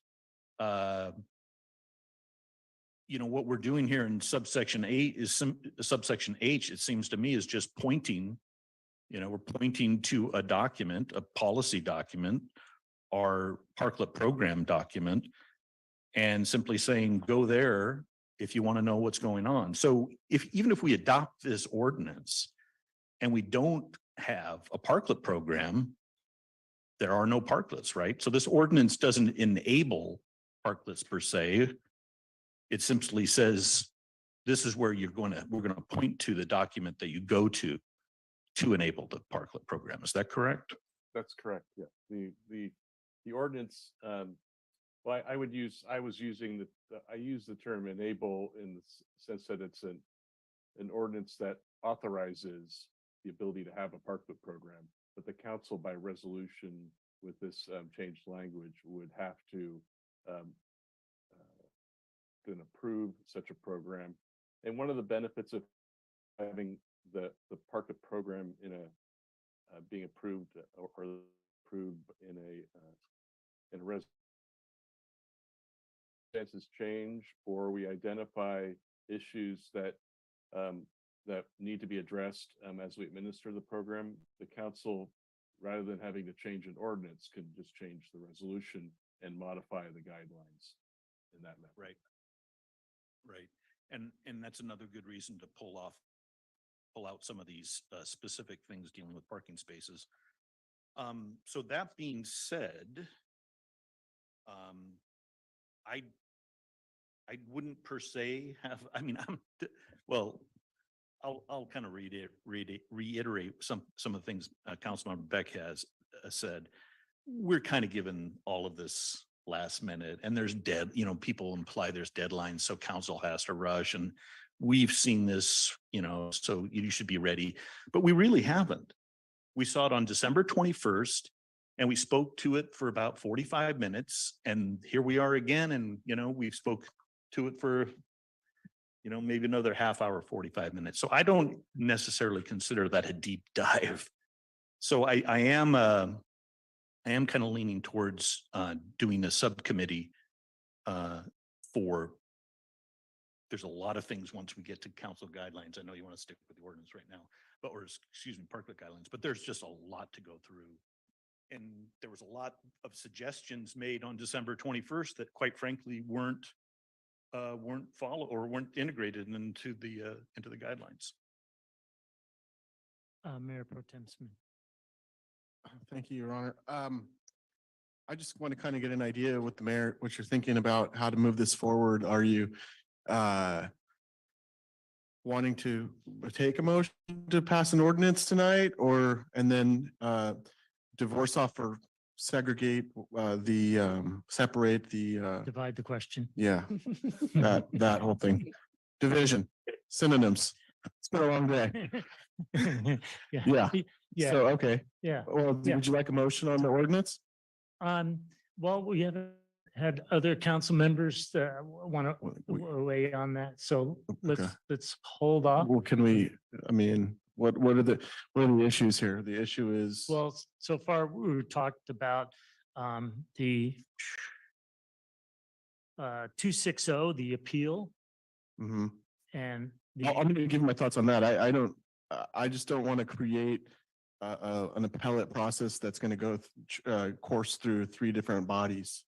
So if that's, I don't think I'm in favor of that. But I think that's kind of where it's headed. But that's how I feel about that one. And the other one is the definition of parklet is just to make it generic, not saying 3 or 4 or 1 or 2 parking spaces, just say parking spaces. Yeah, I'm good with that one. That sounds like a good logical thought. I just, to create this appellate process for each of these things, doesn't, to me, I think it creates more issues. So that I'm not supportive of that, because I think if you create the ARB, then they get to go to planning and then they get to go to the council, I think. Unless I'm wrong about that. Well, that question is to our city attorney. Yeah, Okay. I think you All right. you could tailor it so that the ARB is a final decision. Okay, then I'd be more comfortable with it. All right, yeah, Councilmember McDonald. Thank you. Thank you, Mayor. So just speaking to the ordinance for now, 2 things that came up for me on the ordinance specifically that I want to make sure we incorporate before we move on that. One is, so there's a thing here on street cut notification, which is 15.01.190 on page 221. There is talk about permitting being recovered. And one of the things that I'm not seeing any mention of is any reference to our cultural resources protocol. I know that's still in the works, but I think it would be remiss not to include it in. I'm sorry, what section? I'm looking sure. at the amended errata. We've got Oh, sorry. multiple versions My notes now. from the original one. 15.01.190. 190, Mhm. okay. Street cut notification. My concern is once we start getting into street cuts, is that do we need to have language that anything that's discovered, if there are artifacts or anything else? So do we need to have some sort of reference to our cultural resources protocol, which I recognize is still in the works? My experience with that is that, well, let me go back to the first intent of the street cut is some of our legislatures have changed over time to put into ordinance that you have to call a USA prior to doing a street cut. So what this is basically saying is that you've got to make a notification for the street cut. If and when the council adopts a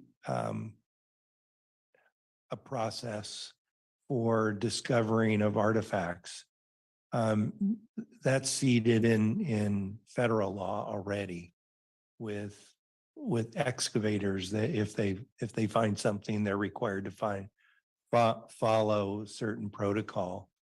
And once that protocol is established within the city, the building office who issues any excavation permits, that we follow that as well. So before we issue permits, we make sure that they're going to be digging, that they're following the policy as set forth by the city council. That would help? I think so. And part of that is that we're still waiting on that policy. Is that what I'm hearing? Right. Okay. But I know we said we're anticipating that soon. So it sounds like maybe something we revisit then. The other thing that's a really logistical thing, and I'm still seeing it in what I think is the newest errata, is on 15.16.040 sidewalk encroachment. There's a reference to PGMC 15.16.045, but that's the section on sidewalk seating and sidewalk dining below it that's now been removed. So we're saying that for guidelines, except as permitted under something that doesn't exist anymore.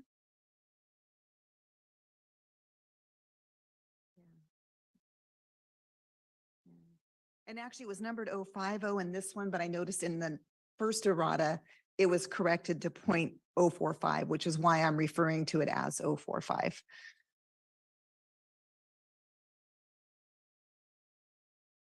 It's under sidewalks. Yeah, so it was called sidewalk seating and sidewalk dining. That was, apparently that was 15.16.045 in maybe the original. And then in this revised version, that was the first agenda item version. I'm not sure how to refer to it. It was called 0.050. And the first errata, it was corrected to 0.045, which makes more sense with the reference above it to that reference, except as permitted under 15.16.045, but in the latest errata, there is no 15.16.045. I'm assuming it needs to point to something, but there's nothing to point to now that that section's been removed. I see where you're talking about. We can correct that.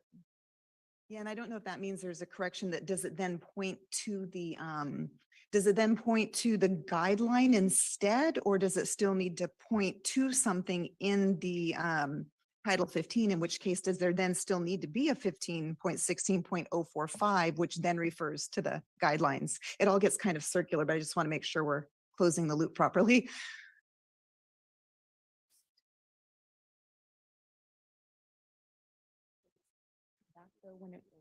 Yeah, because Councilmember Pletty's pointing out that it was suspended in the ordinance 22.006, but when that goes away, presumably that would then be reenacted? No, that's not the intent. The sidewalk dining would be incorporated into the parklet manual.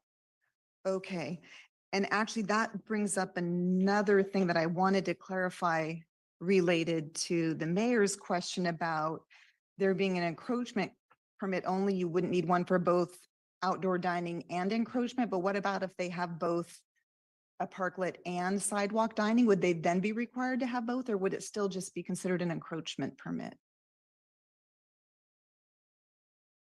The encroachment permit would be for the address that it serves. So if that particular restaurant was going to have both a parklet and a parking space and outdoor dining, it would be incorporated into the same encroachment permit that we would issue.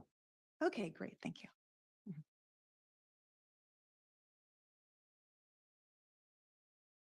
I think that's it on the, at least that I can get to this quickly, so. Councilmember Emilio. Thank you, Mayor. I just want to back up a little bit. First of all, I'm good with the recommendation of the parklet program as it is. I've read through it, but I do want to back up. I said that.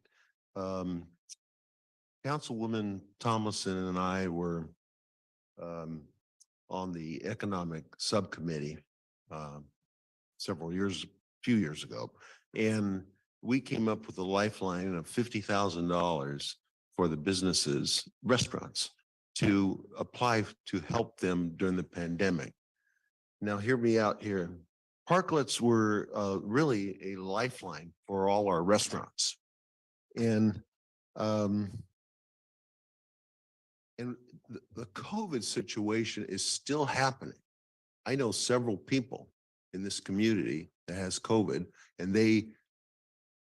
when they're finally cleared up, they plan to be eating outside because they have developed immune proficiency on that.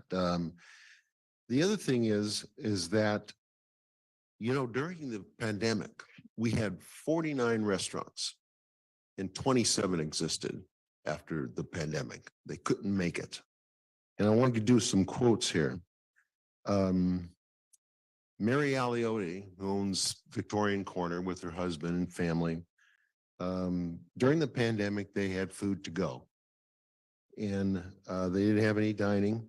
They were able to keep their kitchen staff, but all their servers were gone. And I have heard constantly during the COVID crisis and after the parklets that this was a lifeline to the people. Closed at that time during the COVID time was Fandangos. They couldn't make it at that time. Holly's Cafe, Carmel closed up. The two that really closed was Holly's. And just to name a couple, Carmel Valley Roasting Company. The other thing is the Coastal Commission on Fisherman's Wharf, all the parklets out there, they approved it, all of them, because of they feel it's a going thing. It's a safe and comfortable place to eat. I know, of course, when the storm's over with, we'll have people out there again, and that's important. It brings a vibrancy to our community. I tend to have my coffee at Cafe Guarani periodically. I'm not promoting that particular coffee shop, but when I go down, for example, down to past the Vivelo's Fish House, and I go further down to the parklet with Happy Girl Kitchen, which has been in existence for 10 years. There's always people along there, and they're enjoying themselves. And for our visitors in town, they enjoy eating outside. So what my proposal is to approve this ordinance. It's only the first reading. And for the changes that the mayor mentioned and other council people mentioned, that they be tweaked on the second read, and that we review this ordinance in about summertime, 1st of July. 1st of July will be here in no time. But just to review, to hear what the staff had input, how the ordinance can go and everything. So I'm in support of the ordinance. Okay. Someone wanted to make a motion on the ordinance? Councilmember Beck? Thank you, Your Honor. I would feel more comfortable if we made a motion to form a city council subcommittee before voting on the ordinance and extend our current temporary parklet ordinance. I'm comfortable making a motion, Your Honor, All right. but I'm going to need some help with the specific changes that are requested.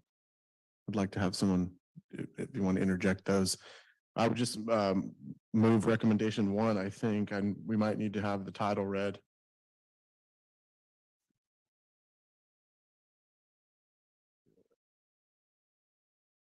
So I would request a reading of the ordinance. I think we might need that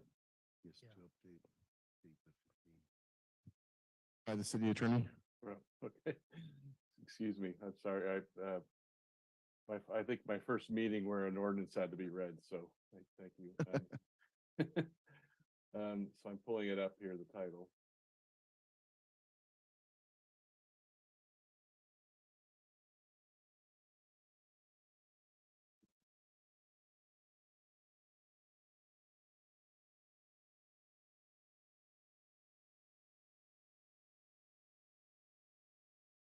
An ordinance of the City Council of the City of Pacific Grove amending Title 15 of the Pacific Grove Municipal Code regarding streets and sidewalks, adding Chapter 15.01 street encroachments, amending Chapters 15.08 house numbers, repealing Chapter 15.12 cement construction, repealing Section 15.16.050 retaining wall construction, amending Section 15.16.060 curbs and address numbers, amending Chapter 15.20 driveways, amending Chapter 15.24 excavations, and deleting Chapter 15.32 house moving, with 2 changes that I heard.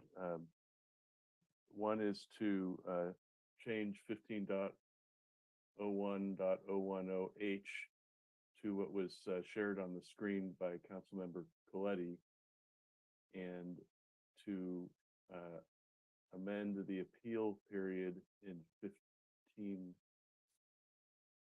15.01.260 to be to the ARB.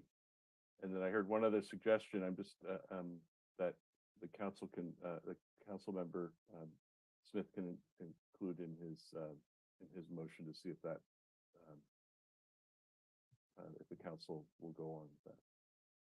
Yes, thank you. I would make the motion consistent with those comments because the city attorney actually encompassed the changes that have been requested up here, including referencing a slide that Luke put up and the mayor's comments respecting ARB. I would just make one final change to that motion that the decision of the ARB be our city's final decision on the matter. And that's my motion. Do I have a second? I have a question on the motion. Yeah, we need a second I'll, first. I'll second it, but I'm Okay. through discussion. Yes. Okay, thanks. Councilman Member Smith, what did you just mentioned? Is this for the appeal process on ARB for new applicants, correct? Not the current applicants. It's for existing applicants, I think.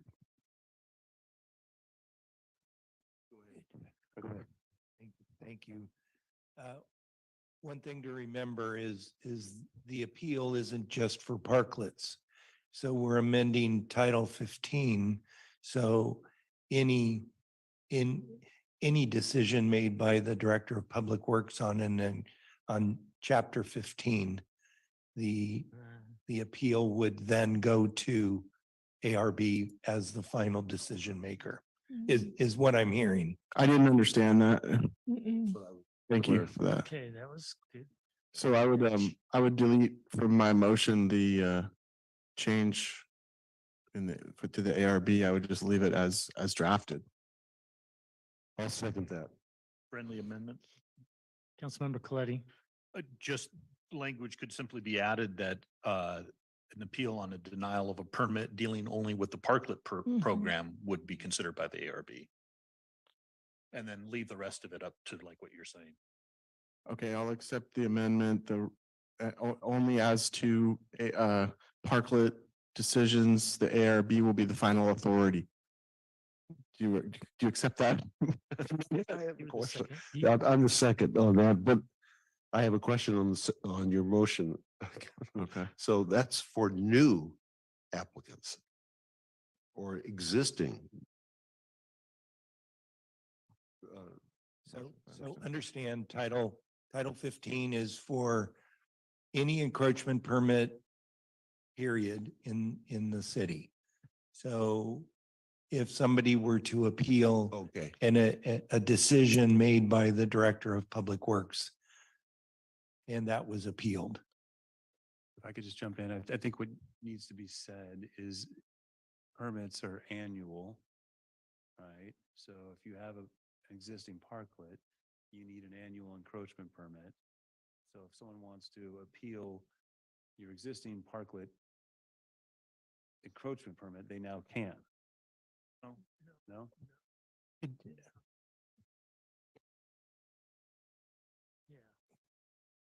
So if you have an existing I missed parklet. that. What was that?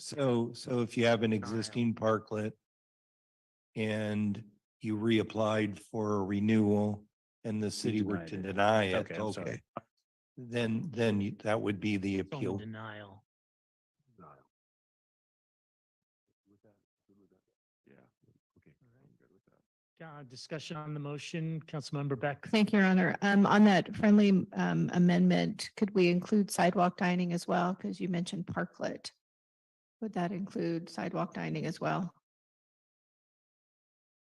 Yeah, it could, although we need to integrate Lori's find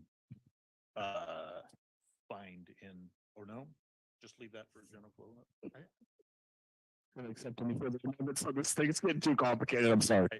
Well, that's fine. It would be anything dealing with the parklet program. And the parklet program has one guideline book, which includes outside dining and parking. Thank you.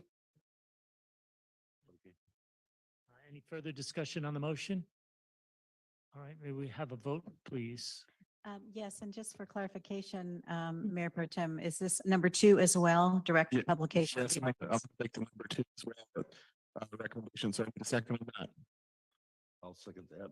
Okay, thank you. Would, Okay. So as to 1 and 2. So yes. Mayor Pro Tem Smith, Aye. Councilmember Emilio, Aye. Councilmember Spaduri. Aye. McDonald, Aye. Coletti. Yeah. Beck, Aye. Aye. motion carries 7-0. All right, thank you.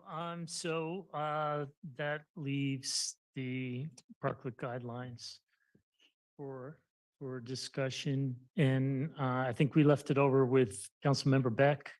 Correct. You had a motion. I did. I am prepared to make a motion to form a city council subcommittee and extend our current temporary parklet ordinance.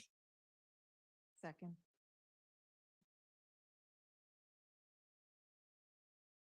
Mr. Mayor, tonight we Yes. don't have agendized the extension of the ordinance, but we could agendize that for a future meeting for the council to consider. So, Could I speak to the timing? And Mr. Rubens, you can clarify or correct me if necessary. So the temporary parklet program ends May 31st. So we have until then, we've done approval of the first read. So we're going to need a second read and then 30 days. So we have time that's going to be in place by May 31st. And we have until May 31st to pass the resolution to pass the parklet guidelines, which is effective immediately. So that buys us some time. So we don't need. At this point, we don't need to. Okay, so I will amend that and make a motion to form a city council subcommittee at this time.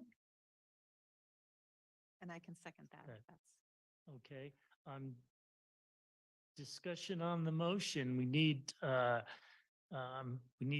some clarification as to what they're going to do, timing, who, and other things. Councilmember Pedori. Can I suggest that since we have time, we can all come up with comments and bring it to the another future meeting. We don't need to create a subcommittee. We can come up with, we just got this revised errata. We have all the information from what we've gotten today. Just have a future agenda item, discuss our thoughts, communicate it to the city staff, and we'll be done with it. Councilmember Coletti. In this case, I like the idea. Subcommittees aren't necessarily my favorite thing, although I've volunteered for enough of them. But in this case, we need to do a deep dive. And there are a lot of things on the agenda or we've got a list of concerns for the parklet guidelines, including perhaps discretionary review. So I think a subcommittee makes sense because we're going to need hours of staff's time to get answers to these questions. And we just cannot do it on the dais. We're not going to be able to do it through email. It has to be just kind of what they call a slog fest. And we just have to slog through it. And, you know, staff has had these documents for 9 months.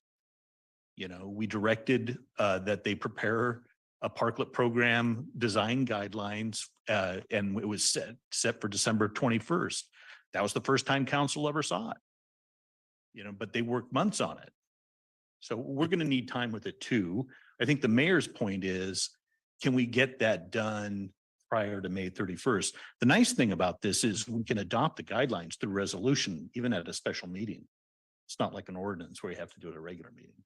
So, you know, we can bring this back. And I think people who would sign up for this would want to commit the hours to dealing with some serious issues. I know Councilmember Beck is very well informed on the subject. I might be interested in serving as well. But I think a subcommittee in this case where we have to really focus on getting the work done with staff one-on-one makes a lot of sense. So I would support a subcommittee. Councilmember McDonald. Thank you, Mayor. I would agree, and partly I'm thinking that that would be beneficial because it would save time, because if we have a list of things that we want to make sure are incorporated, bringing in more of what the Planning Commission works so hard on, making sure that those recommendations are brought forward, it seems like we'd be able to bring it to the council for a vote much more quickly if we were able to sit and collaborate with the staff and just come back and have all that put together and done. And then we can have a better chance of getting that met by the deadline. So I would be happy to. I feel like I've spent so much time on this now. I'd be happy to volunteer as well for the subcommittee. I'd like to, I'm maybe a little bit different flavor from Councilmember Badori, but if he has comments, I'd like to hear him. I'm good with hearing them right now. I have comments on the guidelines, whether they're general comments or some specific comments. If you're ready to go, let's continue. This item is still open for discussion. Yeah, I don't have any specific comments, but I know that the errata came in late and I haven't reviewed the errata per se, but my view is that knowing that there have been some documents that have been provided quite late, I would say, and it's not given a chance for the public to review it as well, it probably makes sense for us to just come back to a fresh meeting, look at the final document that the staff has provided, include any public comments that we have captured so far, and come to an agreement on what kind of items make up to the top of the list. Because in my view, I was just going to finish that the council did give direction to staff to do certain things, and one of the things was look at the city of Sausalito's parklet program, and I believe we have looked at compared other cities and taken best practices from other cities to incorporate what we have on the table. So in my view, this is near complete. We just need to finalize it with respect to some last minute additions that have come in, which is unfortunate because they're last minute. So we do need time to review it and then finalize it. Well, I'm suggesting maybe another compromise to put this on just continue this item to our next regularly scheduled meeting and hear comments, and to the point that we had errata and then amended errata. And so it gives us a chance. We don't have to, we just continue this item and then just go right into further council discussion. Because I have some items that I want, I'm not volunteering for the subcommittee, but I have some items that I would want to put to a subcommittee. So I'm in favor of that with the understanding that when we come back, we're not creating another subcommittee. we're gonna, what? We won't create another No, subcommittee. did I say next regularly scheduled meeting? Yes. Okay. That was my intent. So, So I'm in favor of continuing it. all right. Thank So you. you want to make the motion? Yeah, I would like to make a motion to continue this topic, agenda items 3 and 4 to adopt a resolution of the City Council of the City of Pacific Grove, finding the parklet program as categorically exempt project under the CEQA guidelines, and establishing parklet guidelines, as well as approving recommended parklet fees. I'll second that. Mr. Mayor, before you vote to continue the item, I just want to make a comment about the timing since you brought it up before.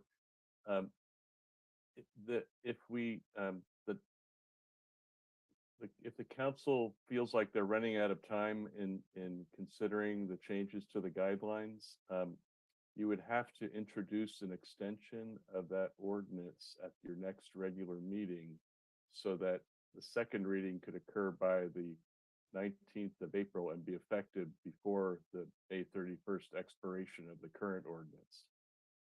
So I wanted to make sure the council understood that if we don't do that on April 5th, then they do have a deadline, and that we would have to possibly have special meetings to introduce at the end of April before so that the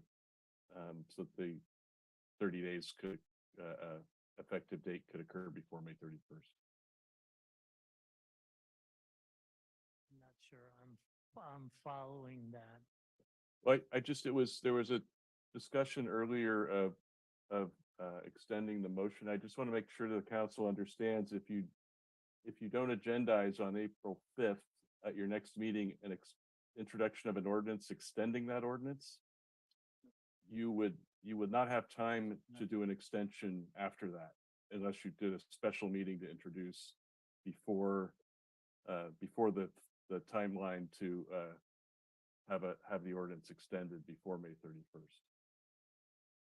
I've calculated that. I think you'd have to have the second reading before the end of April to make We have that to, happen. we have to agendize the second read separately. We can't, that's, okay. Yeah. So, Yeah. so how do we, Yeah, the second reading has to be at a regular meeting. The first reading can be at a special meeting. I'm just saying if you want to keep that option open for you to extend the ordinance, we will have to do an introduction by probably at your next meeting or at a special meeting that gives us enough time. But it doesn't mean you have to we've just- adopt the extension is the key thing. we've just passed the first read, so we're not talking about an No, I'm talking, I just want to make sure that you're getting, that you understand that you still have to, if you want to extend it, you have to do it at the next meeting. So, I'm not sure I'm following. Let's go Councilmember Pretori, then Councilmember Coletti. Yeah, I would like to, so Mr. Rubens, so this is about items 3 and 4 pertaining to this topic. We have already moved on from items 1 and 2. okay, well, I just wanted to make sure that it was clear that the timing was there before you close that on this item. And so just for my clarification, since items 1 and 2, we've gone ahead with some suggested edits. It is going to be in the timeline, right? It We're will be the going, timeline. today is the first read. Yes. Okay. So let me ask another question. So we're going to vote on extending items 3 and 4, the resolution, approving the guidelines, and we're going to talk about fees.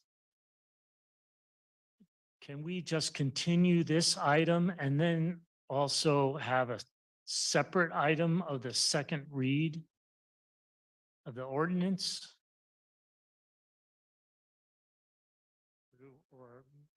Or do we, maybe it doesn't matter. We'll just have 2 separate agenda items. Yeah, that's what I'd Alrighty. recommend, Mr. Mayor.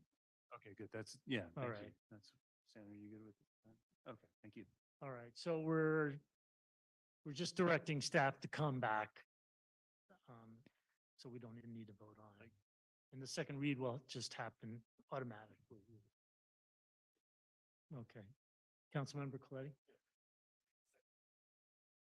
Usually second reads just come back at our next regular Yeah. scheduled agenda or meeting. So I think what the city attorney was trying to get at is you're proposing that we delay, looking at the guidelines, postpone that until the next meeting.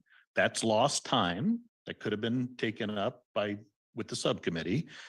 And I think where the city attorney was headed is that if we don't get those guidelines adopted by May 31st, we don't have a program. So he's trying to head us off at the pass by saying we could potentially extend the current ordinance. Okay, a misunderstanding. My intention of continuing this discussion on the guidelines was not to stop we already had the motion on the floor for Yeah. the subcommittee. Yes. So I'm suggesting that happens also. Oh. Yeah, okay, not I to misread that. delay. Sorry, just not so we to come delay- back. Okay. Not to delay this. So then the subcommittee would report to council at the next regularly scheduled Oh, meeting? well, not necessarily. Okay. All right, there has to be some coordination though of what the subcommittee would be doing, how it would report to council, and then where these meetings would take place in time. If you're saying come back, delay this, delay the resolution and the adoption of the resolution tonight, delay that till our first meeting in April, that seems fine.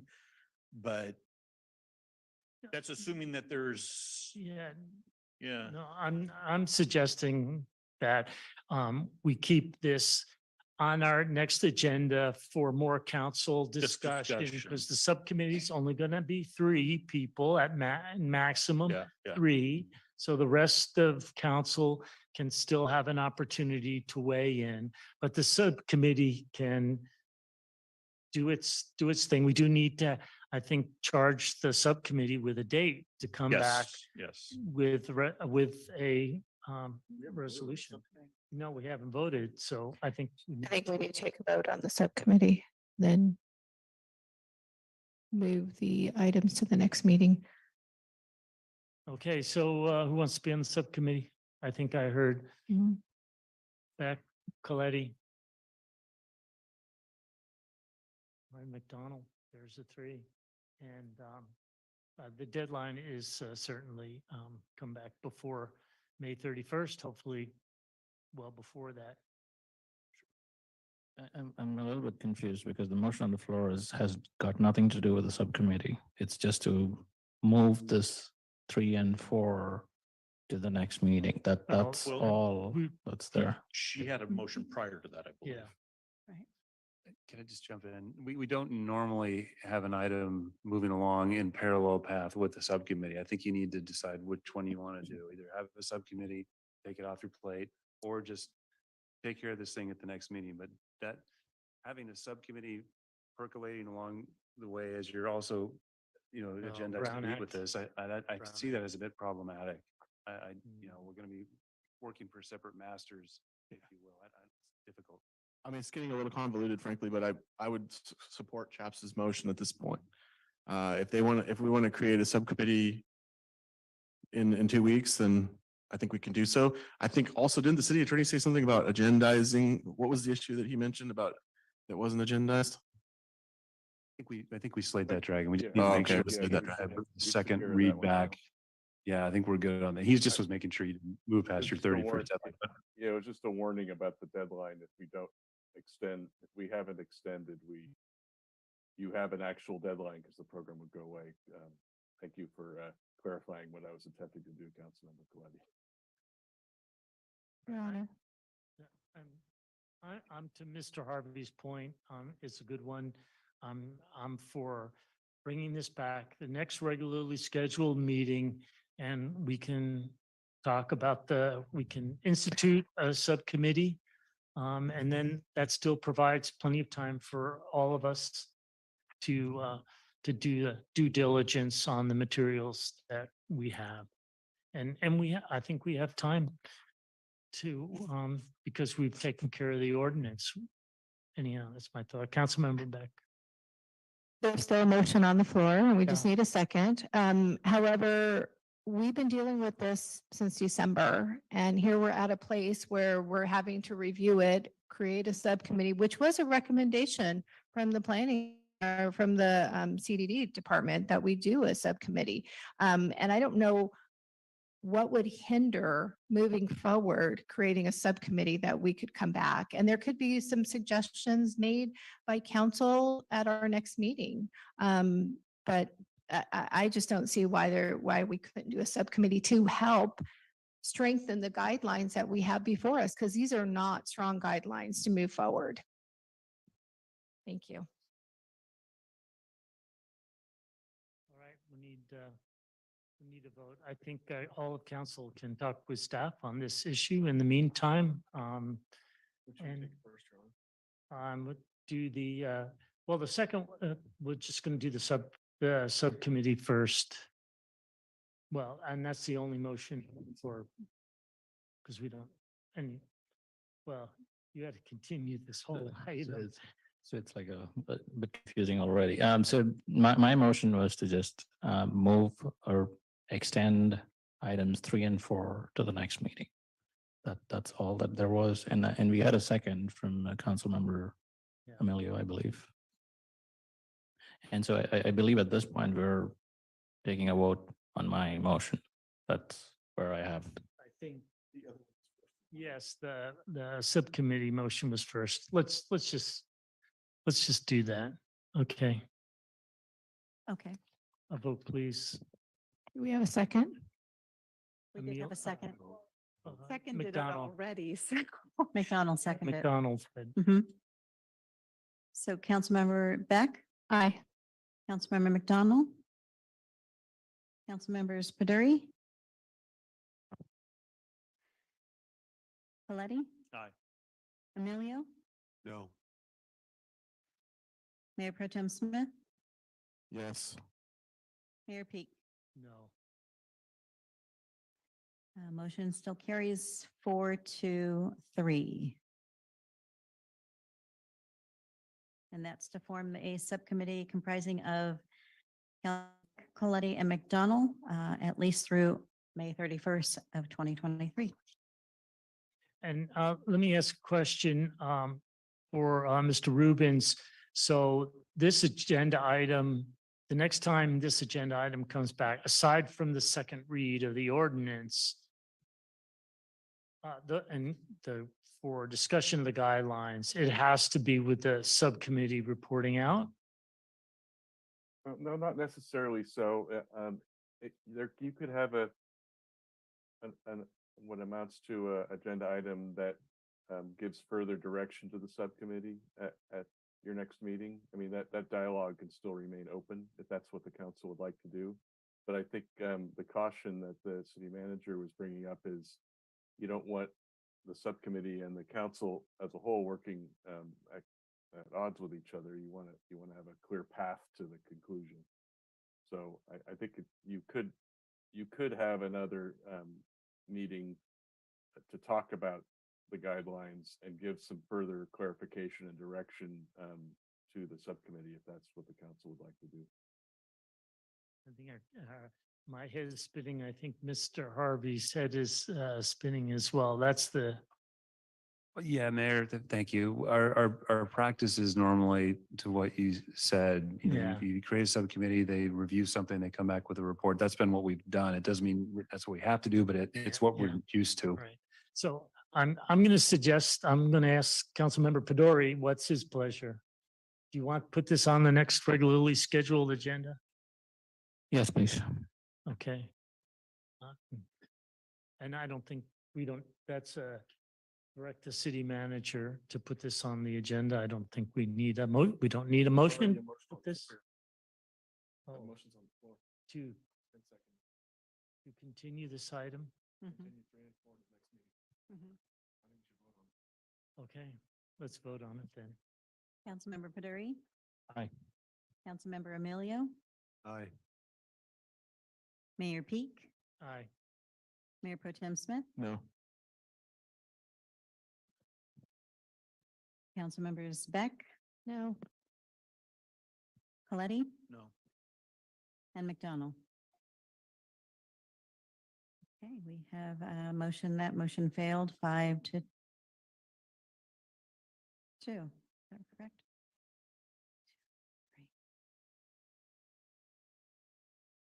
It was, the vote was 4-3. Do you want, Four to- the noes were Beck, Coletti, McDonald, and Smith.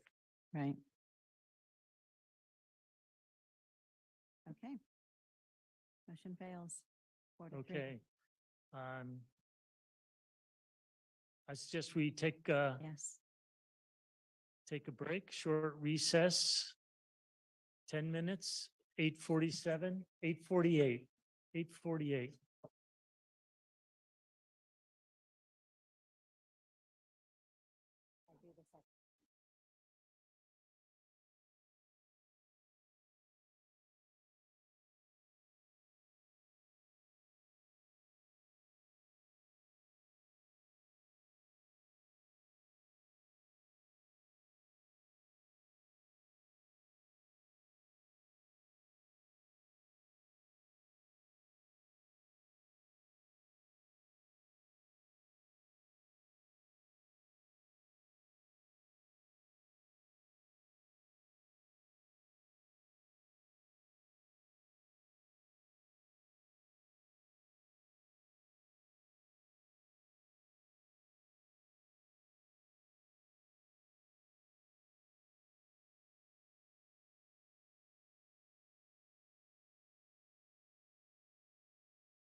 Recording stopped.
Recording in progress.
All right, let's restart. We're on now item 12B, resolution amending council policy 0009. Mr. Purick's not here, so Mr. Rubens, I assume you're taking this item?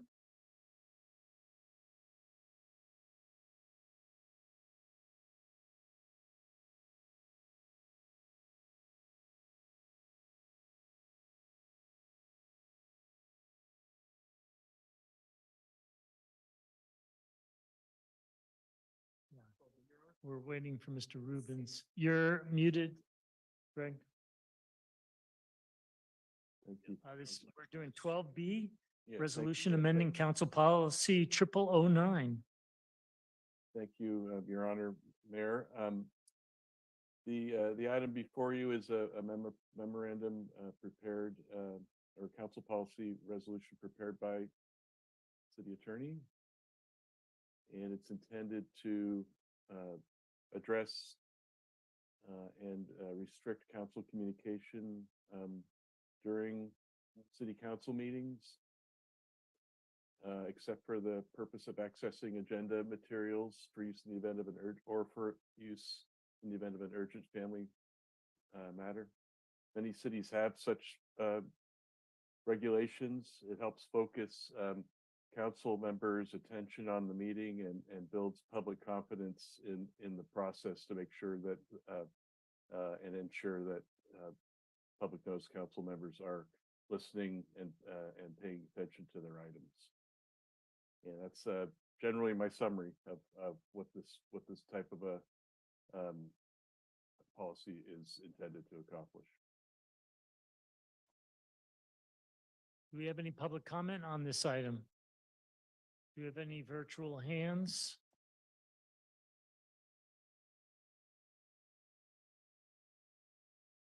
How about in the audience here? We do have one hand raised virtually. Inga Lawrenson Doimer. Welcome. Thank you. I think this really needs to pass, and I think it's a policy that would benefit definitely the public. And I think everyone sitting at the dais right now. And yes, I believe you should pass it. Thank you very much. Thank you. Anyone else? No other hands raised online. All right. Closing public comment to council. Mayor Pro Tem Smith. You want a motion to approve the rec? Second. Wow, it was a race to the second. I think Councilmember Coletti was a nanosecond ahead. Discussion on the motion. Yes, I do. Councilmember Emilio. Yes. You know, under item number 8, I think we need to add, it says this policy does not prohibit use of electronic devices in the event of an urgent matter, but I also want to add safety and emergency notifications in case of, for example, storms, earthquakes, the cell towers are down.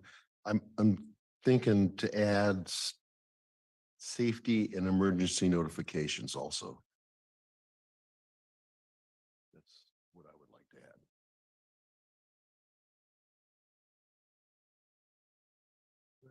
go? What? I what was, word? it says this policy does not prohibit using electronic devices in the event of urgent family matters, but I said also include safety and emergency notifications. Okay, well, we've got a motion on the floor. Are you making a substitute motion? That's my substitute motion. I'll second that.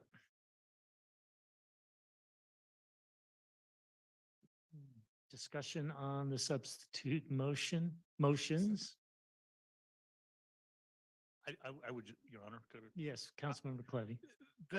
That kind of is, bifurcates it in a strange way. This is not about whether you're receiving automated, emergency text sent to your email. This is about whether you're getting contacted by the public. And it's specifically about jeopardizing due process during public hearings, et cetera. So emergency, no one can stop, we cannot stop someone receiving a weather alert or something like that. And that's not what this policy is about. So making that exception really doesn't, I just don't think it's germane. And Mayor Pro Tem Smith. Thank you, Your Honor. Councilmember Emilio, do you have language that you wish to incorporate?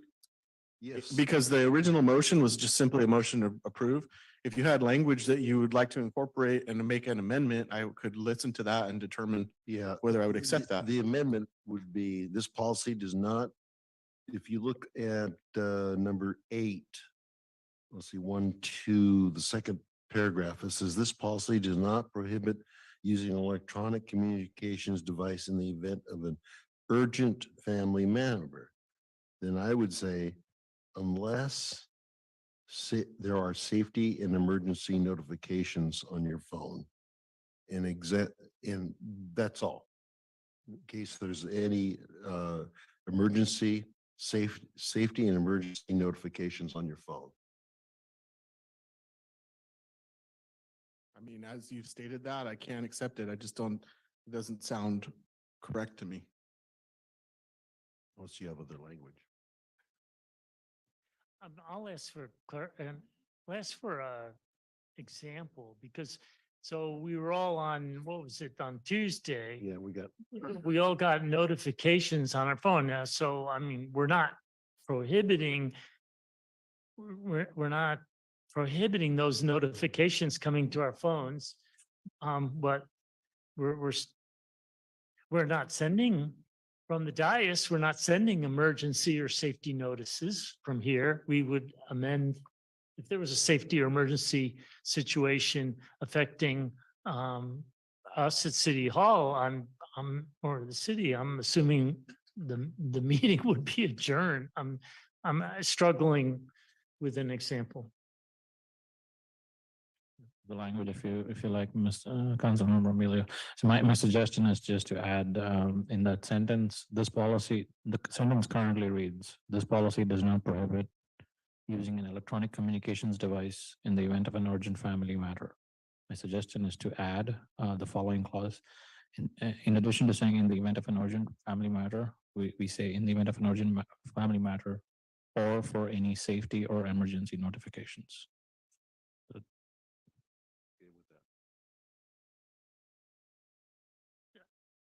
In the event of safety notifications. In the event of an urgent family matter or safety or emergency notifications. Okay, Or safe- just or safety or or emergencies. emergency notifications. Yeah. Yeah, emergency notifications is fine with me. Mr. Emilio, does that sound okay? That sounds fine. So I think the language would just simply be, this policy does not prohibit using an electronic communications device in the event of an urgent family matter or emergency notifications or receiving emergency notifications. You have to have a verb. Is that okay with everybody? Councilmember Coletti, yeah.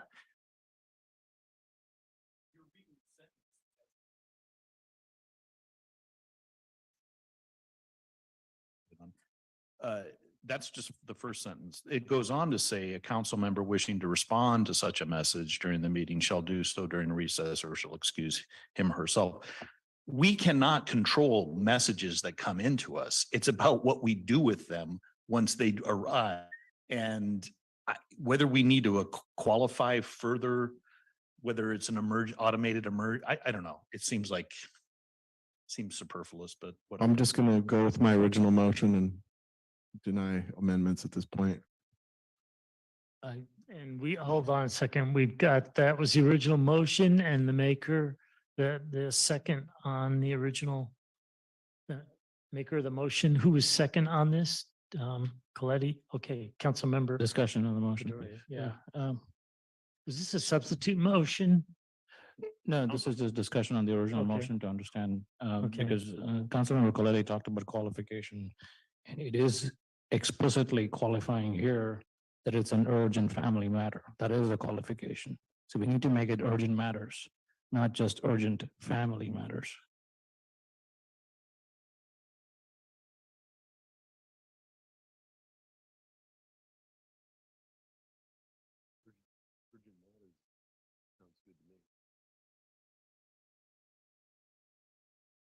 Okay, it sounds like, let's, Councilmember Emilio had a substitute motion. And there was discussion on it. There was this a suggestion by Councilmember Pedori. So let's get the words of this substitute motion down and then let's vote on it. Okay? Do you want? Yeah, I'll give it a shot here. This policy does not prohibit using electronic device in the event of an urgent matter. Take out family. Okay, urgent matter, or your scratch family. Okay, and the seconder, this, Chaps, did you second that? Yeah, I'll second that. That? Okay. All right, so we've got a motion on the floor and amended motion. Councilmember McDonald, you had you're good. Okay. Okay, if no further discussion, then let's vote on the substitute motion, please. Councilmember Emilio, Aye. Councilmember Baduri, Councilmembers McDonald, Aye. Coletti, No. Beck, No. Mayor Pro Tem Smith, Aye. Mayor Peak. No. Motion carries 4-3 on the substitute motion. Okay. The former item 7A, the amended fiscal year budget 22-23. Miss Hannah, welcome. Good evening, Honorable Mayor, Council, and members of the public. I don't have a presentation for you this evening. This is an ordinance amending the fiscal year 22-23 budget. It was originally presented on February 15th, and the attached ordinance was first read on March 1st. And this is a second reading of the ordinance, which amends the budget based on the information that's included in the attached schedules and ordinance. Do we have any public comment on this item? Any virtual comment? I see no hands raised. All right, well, I'll close public comment since there is none. I pulled this one. I wanted to make a small change. Recommend a small change, transfer of funds, 20, if I understand this correct, $25,000 from economic development consultants to the recreation department. And my understanding is that under the economic development department, line 5202, it's $25,000 for consulting is for the broker, real estate broker for commercial properties.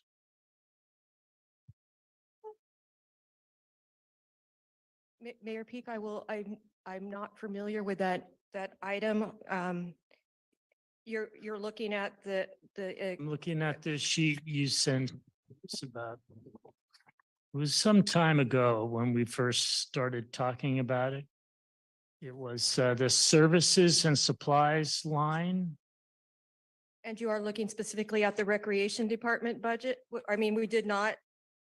I, from the economic development.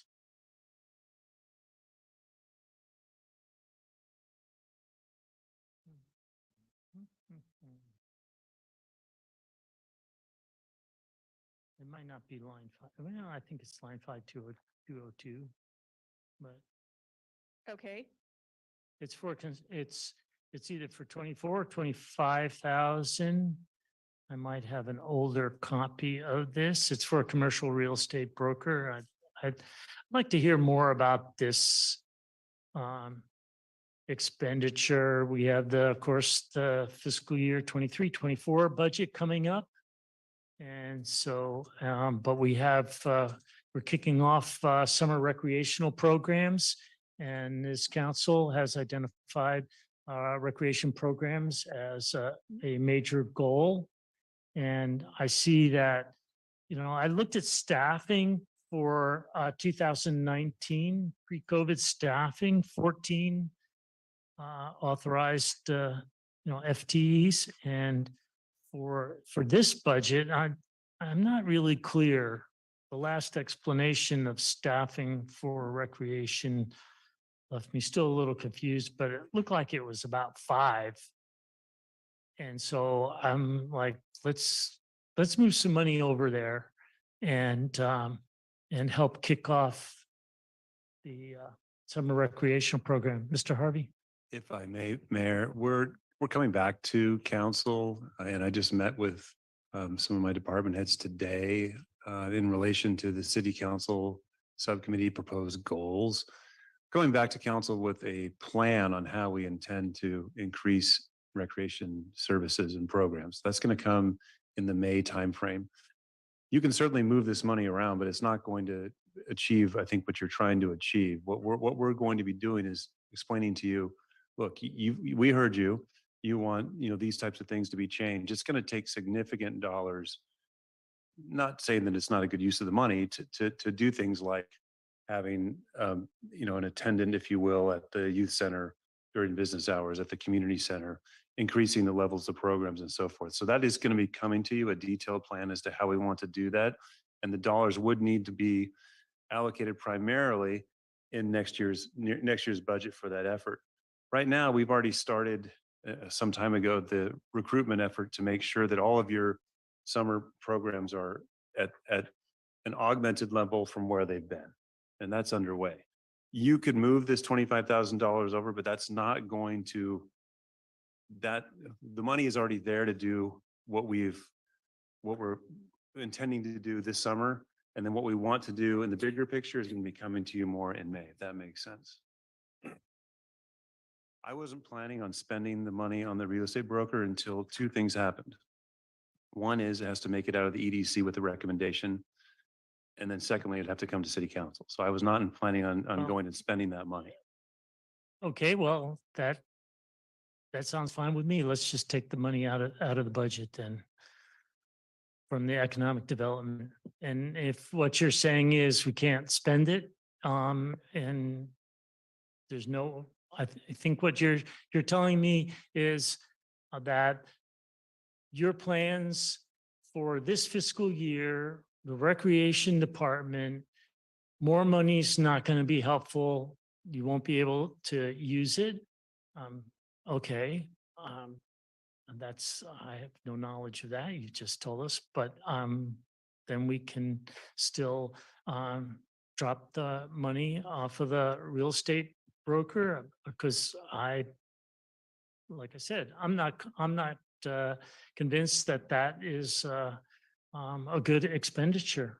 I'd like to hear from, you know, I know some commercial property owners in town. I know one has already sent us an email that does not support this action. And the others that I know, I've not gotten any word back that this is action that they support, and I don't want to even allocate money for something that I'm really having some difficulty with. But, we just take the money out of the budget then. I'll ask that it be removed from the next EDC agenda. Yeah, Mayor Peak, there's a procedural issue here too. This is the second reading of the ordinance. Mr. Harvey. Anyhow. So, Mr. Harvey, so you're saying that more money for the recreation department allocated in this fiscal budget can't be used? I'm saying it's not likely to be helpful, is what I'm saying. We already have a path augmenting what we did last summer, making it better for this summer. And we're going to be coming to you in May with a comprehensive plan of how we would like to adhere to the council's not yet approved goal to improve recreational services. That's all I was saying. I was just trying to say, if you're trying to make a bigger bang in recreation, we're already moving in that direction. Well, I'm glad to hear that we're moving in that direction, and if it's possible that this money can be helpful, then I certainly would still absolutely like to do this. Councilmember Beck. Thank you, Your Honor. Mr. Harvey, is there any chance of bringing it back in April, the rec program that you're looking? No. I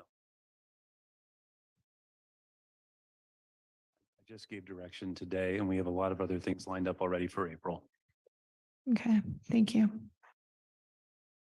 And then I'm going to make a motion to, and I believe it's 25,000. Is that correct? Did I have the right number? That is correct. Okay, to, well, let me get the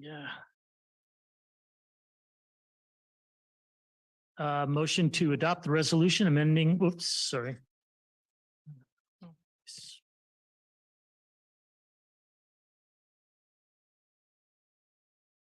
Hold the second reading and adopt an ordinance to amend the fiscal year 22-23 operating and capital improvement budget and transferring $25,000 from the Economic Development Department to the Recreation Department.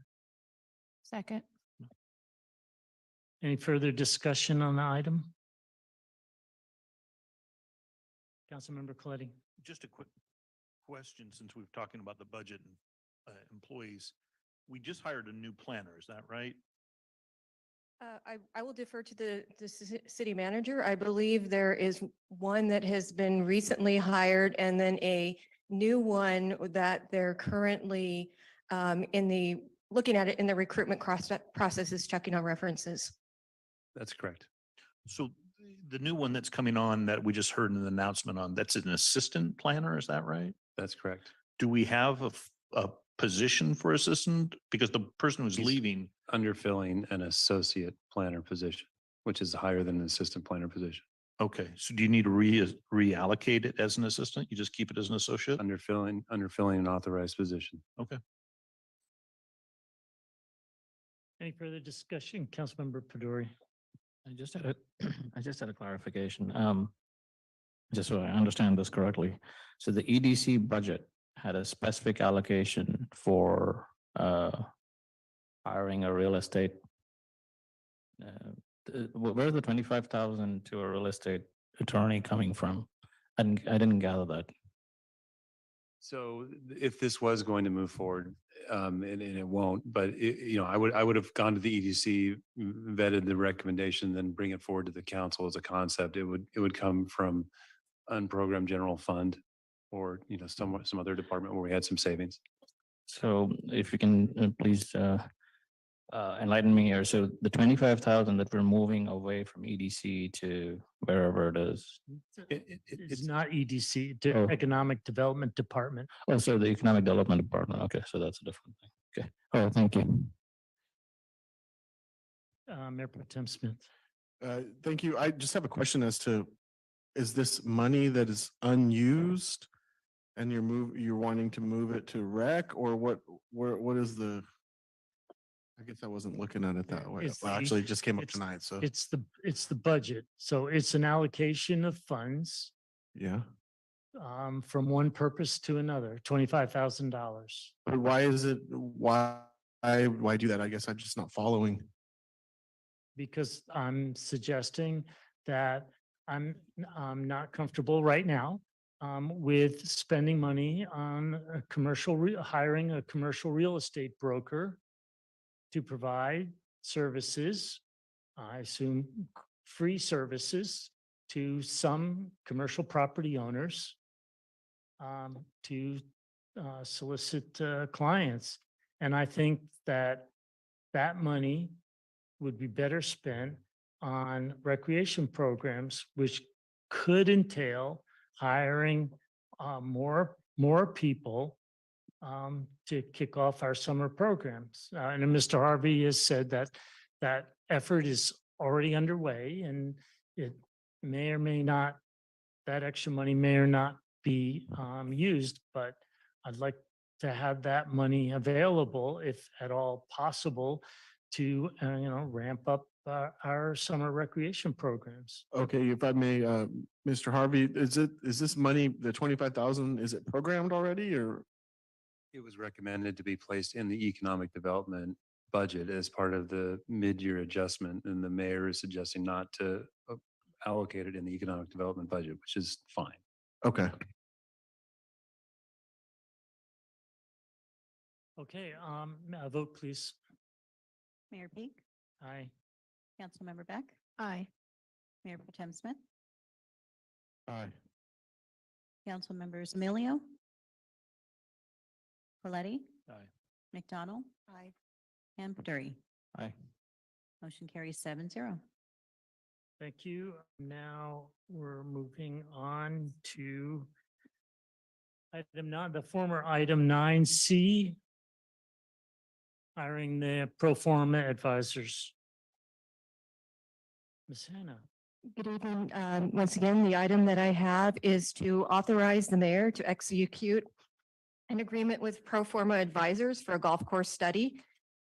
This was brought forward to the council by Mayor Peak and Councilmember Coletti, who are members of the golf course lease negotiation committee. Do we have any public comment on this item? Any virtual hands? No virtual hands raised. Okay, we'll close public comment. Bring it back to council. Councilmember Baduri. Thank you, Mayor.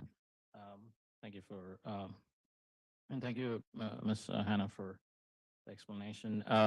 So my question was, what is the intent of pro forma? I mean, so we have debated this item at length. From what I know, we've also sanctioned $12,500 to an independent consultant to review the contract that the city had put in place for Corsco. My question here is really, what is this particular pro forma advisors LLC? What are they going to bring to the table that we haven't discovered so far?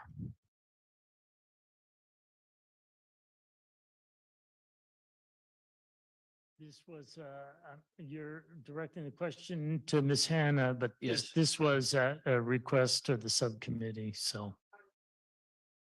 Councilmember Baduri, I would defer to the subcommittee because it was their item to be brought forward. Okay, so can I ask the subcommittee the same question, please? Yeah.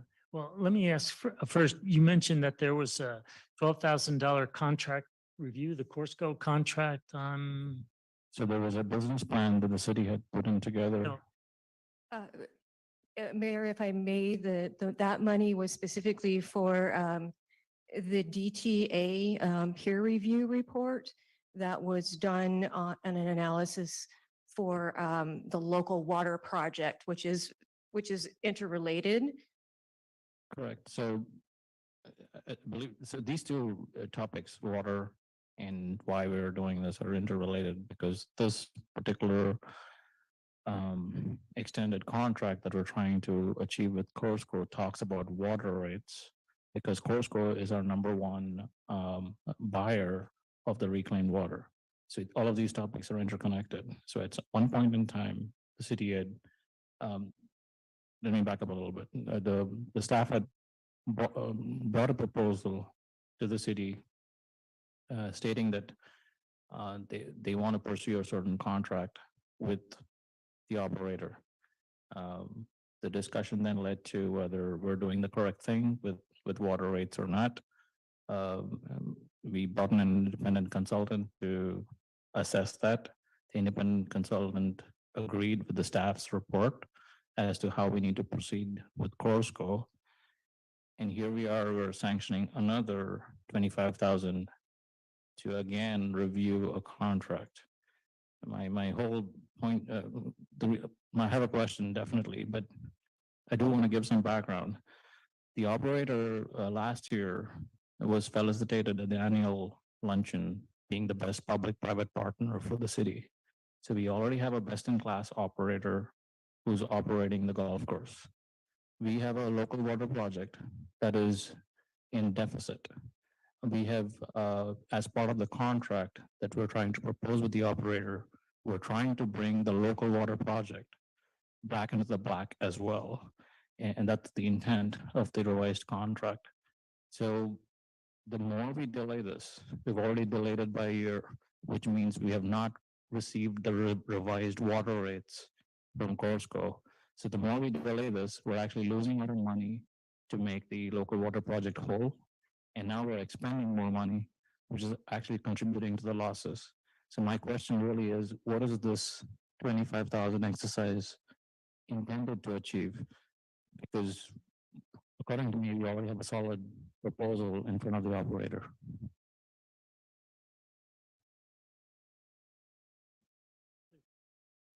At this point, it's a two-person subcommittee, so Councilmember Coletti, would you like to go first? I'd be happy to. We have an asset, the golf course. The DTA analysis had nothing to do with that. And what we're doing is something we should have done when we first went into contract with Corsco back in 2014. And that is have an evaluation of our asset so we can have a good idea of what it's worth. We never did that. And Corsco, speaking of best in class, Corsco is, or excuse me, Proforma, who's evaluated many courses that Corsco actually leases. They've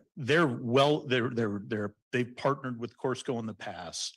And did you get a chance to actually read the Santa Barbara report that they performed? Okay, no, that's the work product. That gives you the good idea what the work product is. And it's very reasonable. I'm actually a little shocked that we spent $12,500 for the DTA analysis, which was, 6 or 7 pages. But we have an asset. We need to understand what the asset's worth before you go into negotiations. It's really as simple as that.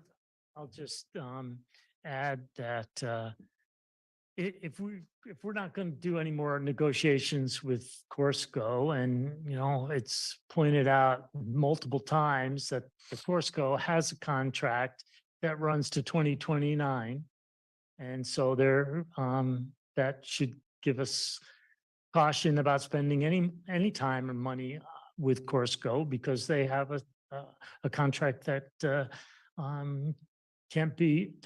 can only be broken in the event of default or failure to perform. And quite the opposite. Corsco has a very good, if not a stellar reputation. So that would,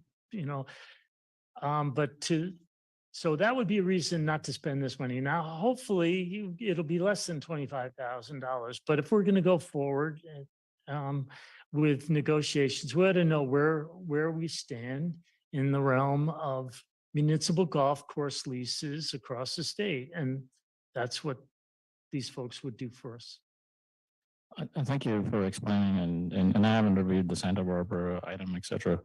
But again, to me, it's really odd that we have somebody who's working as a partner for the city in more ways than one. And here they are trying to help us with our local water project too. It looks like we're going to agree on the higher purchasing water at a higher rate. whatever this 25,000 exercise will achieve, I mean, at the end of the day, we want to work with the operator. And the only way the city as a whole says, I want to work with you, is to negotiate in what seems to be like a great contract to begin with. So more scrutiny of the operator doesn't really indicate that the city is really working with the operator. Yeah, this isn't scrutinizing the operator. This is just scrutinizing the operations of our golf course. What is it really worth? Council member. Thank you, Your Honor. Can we put like in layman terms that it's an appraisal of the property? Would that make more sense? Of the operation? Mhm. Yeah, not the operator. Mhm. Any further questions? Councilmember Pedori. Go ahead. That changed the scope of the work. It isn't truly an appraisal. If you look at the pro forma study that was done for Santa Barbara, it does talk about operations, revenues and expenses, and the value and a market study. You could choose to just have a market study done, but I don't know if that would necessarily be what you'd want to accomplish. I think the term appraisal was used loosely, so. Okay, I'm not convinced, but I don't have any other questions. Thanks. All right. I need a motion. Happy to make a motion, approve the recommended action. Second. And a vote, please. Member Coletti, Aye. Councilmember Beck, Aye. Mayor Peak, Aye. Mayor Pro Tem Smith, Aye. Councilmembers Emilio, No. McDonald, Aye. Peduri. Yeah. Motion carries 5-2. Right. Now on to our last item, 13A, formal selection of housing element and general plan update consultant. Ms. Wyatt, welcome. Honorable Mayor, City Council. We are in the position of working towards an agreement with Rincon Consultants to complete the 6-cycle housing element update to the general plan in an amount not to exceed $227,918. The city's initial housing element consultant, if you could move forward 2 slides. The city's initial housing element consultant was terminated on March 3rd for underperformance. Currently, there's a scarcity of qualified consultants that are able to conduct the 6-cycle housing element.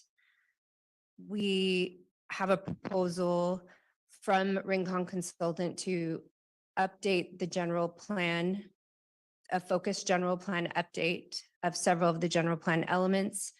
We have requested that they add on the housing element to this focused update. Next slide. The RFP for the focused general plan update was directed by City Council on August 17th, 2022. Staff issued the RFP on September 16th with a closing date of December 2nd.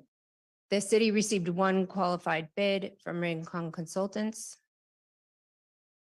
Staff formed a proposal review team that included a member of the Planning Commission, City Council, and internal and external city staff to ensure the bid met qualifications. Staff conducted an interview with Rincon Consultants on January 13th, 2023, that also included the same committee that reviewed the proposals. The interview team, which included a member of the City Council, a member of Planning Commission, members of other city staff that are very well-versed in general plan updates. Staff recommends hiring Rincon to move forward with the housing element. We have Kamiko Lizardi here from Rincon Consultants to also assist with answering questions, and I can answer questions. Thank you. Do we have any public comment? Please come forward. Yes, here, virtual, anywhere. Welcome. Yeah, I know. Someone had mentioned at a meeting about how the virtual would always come last, and I don't know, does that bias comment? I don't know. Welcome. I'm a member of the Planning Commission, but I'm not speaking as a member of the Planning Commission. I'm speaking as a resident. The more I read item 13A, the more disturbing it became. There was $128,000, $128,700 for the housing element. What I understand, the output, the promised date was March, and the output was 8 pages. Normally, what I've seen in housing element deliveries from other 300 pages. Now, the presentation of 13A states that the city plans to defund the general plan by diverting $100,000 for the general plan for recon and use this money for the housing element. The general plan still needs to be completed in 3 years unless the complete housing element triggers a state requirement to complete it in 1 year. At the March 1st meeting, there was a statement that there was $857,000 in additional revenue this year. I'm suggesting that we take the $200,000 that we need for the housing element out of this $857,000. See, I don't see my timer here. Recommendations that I have here are that the city council fund the housing element from the above mentioned $850,000 to complete the housing element report by December 15th. Request that the appropriate milestones and monitoring be applied to the new contract with Recon to ensure delivery of the housing element. This apparently wasn't done before. Request that staff brief the council on the status of the housing element status at the first council meeting of every month. Request that the general fund plan be funded and started this year. Request that there be a lessons learned session in the future about the recent contract determination. What went well, what didn't go well, what we can do to be better performed in the future. Every good management and management team has periodic reviews for performance evaluation, performance improvements. In my past life, we did lessons learned after we have every major event, whether it was good or bad. I recommend that seriously to the council. Thank you very much. Thank you. Anyone else?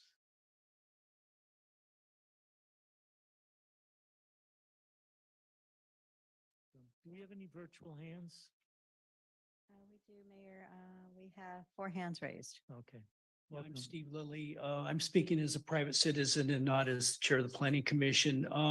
Previous speaker made a comment about what I would call a learning moment or a learning situation, and we have that here.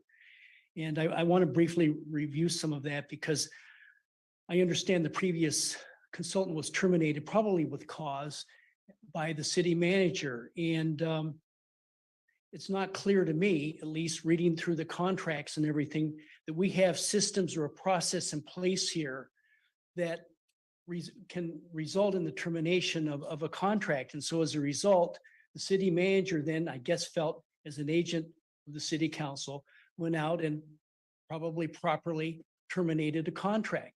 But that's not fair to him because he's out on the limb.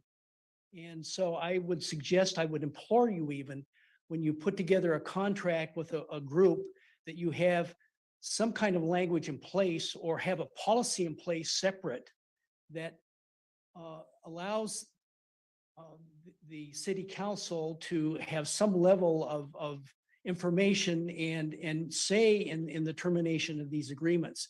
Hopefully these things never happen, but I can tell you during my career, I supervised probably at least a dozen different kinds of consultants and many engagements over the years. It's easy to let them get out of control. They have to be controlled. And one way to do that is to write a contract and have policies up front that take care of these contingencies in the event they happen. And so I would really encourage you to do that. As far as the Rincon proposal goes, they have a work plan schedule in the back. It's very, very general. It needs to be more specific. I would encourage you to require deliverables in a contract and maybe even specify timelines. And so with that, good luck. Thank you. Anyone else? We'll go to the virtual audience now. Mike Gibbs. Welcome. Good evening, everybody. I agree with the two previous speakers. My name is Mike Gibbs. I'm on the Economic Development Commission, but I'm speaking as a private citizen. And I attended these advisory, I'm on the advisory group for the housing element, and I was at the last meeting in February, and everything seemed hunky-dory. There was no indication, and I think we're talking about David Driscoll and the planning collaborative, I'm guessing, because nobody's mentioned this. How in the world did we get to this place into March? We had the meeting in February and there was no indication that there was any kind of a problem. And I didn't know until this particular moment that that contract had been terminated, I guess, on March the 3rd. So I agree completely, unless you have milestones, performance requirements, and regular, and particularly for this new consultant, especially because there was only one proposal. And I went online and I looked and I counted a large number of consultants out there that do this, right? There are 500 jurisdictions plus in the state of California, all of which are going to spend at least $1 million and get what? A plan. Not a single housing unit built, not a single family served, nothing. So I don't know what this new consulting firm is going to do. They got a relatively short period of time to do it, right? And so I would urge more consistent communication between the city council, the planning commission, anybody else involved in this, particularly the city staff. How in the world did we get to this point? We got a relatively short string to complete this housing element plan. And I tell you the truth, I don't have a whole lot of confidence that it's going to get done in a manner and fashion that is appropriate for the amount of money that's been put into this. My last comment is, whatever the contractor, whoever the contractor was, we spent a significant amount of money. Who's going to, as a city manager, going to try to recover the money that was already spent on a consulting effort? Apparently, it was not even close to being up to par. And then what will we do for this new consultant to ensure that this doesn't happen again? Right now, I got very little confidence that that's going to happen going forward. So this is too important to let it fall in the dirt. And I'm eager to hear what the representative from Rincon is going to say about performing against very specific objectives. Thank you. Thank you. Inga Lawrence and Daimer. Welcome. Thank you. Well, I'm going to agree with the last three speakers. I have been incensed about this. Why in the world weren't we given updates? Why in the world didn't we know? Any updates we were giving, it's like that one speaker said, hunky-dory. Well, guess what? It wasn't. Something smells in the state of Denmark. It's rotten. And this is just not communicating or conducting city business well at all. It's wasting money. And I am just appalled that this has happened. And now we're left with one qualified bidder, supposedly. Well, city staff seems to favor Rincon anyway. So I'm appalled with the way this has been handled all the way around. And if checks and balances are not put in place, and very much so with this next expenditure, we've got to have a housing element. As you said, that nothing's going to be built. But we need to have the plan.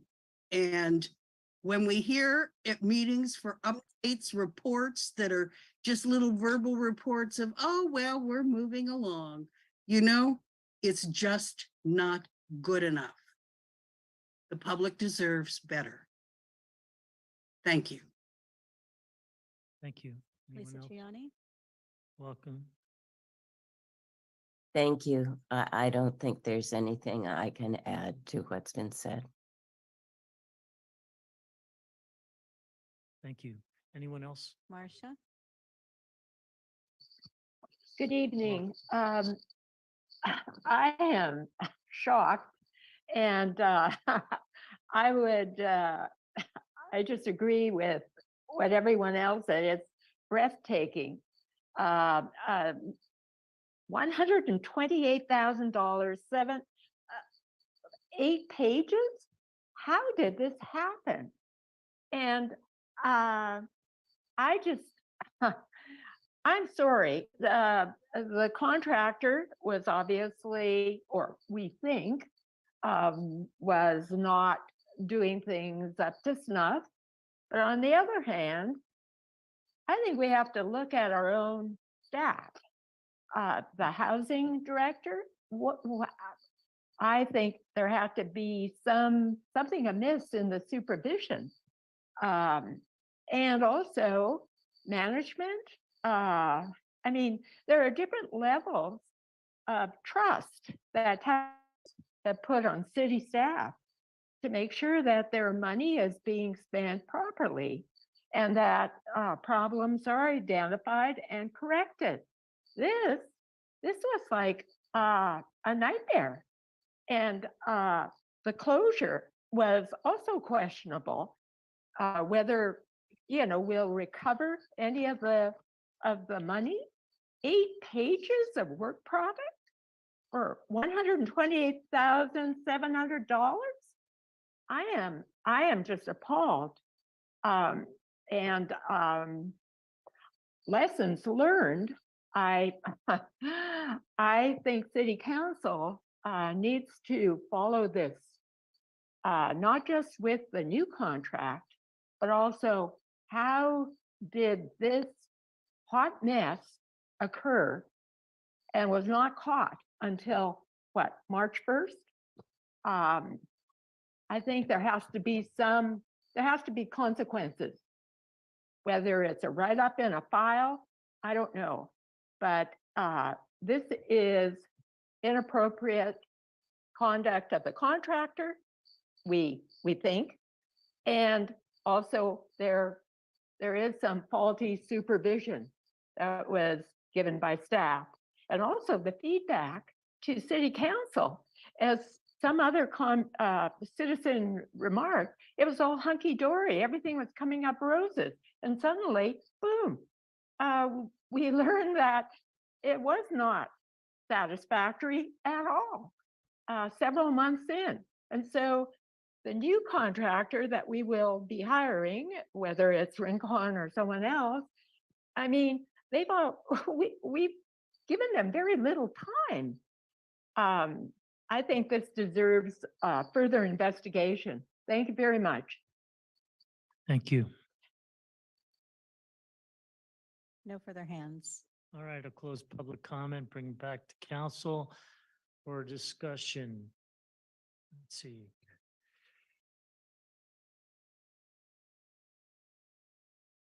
Councilmember Coletti. Thank you, Your Honor. I'll start off. Well, we heard it from the public. There's major disappointment here. Hopefully there's new hope as well, but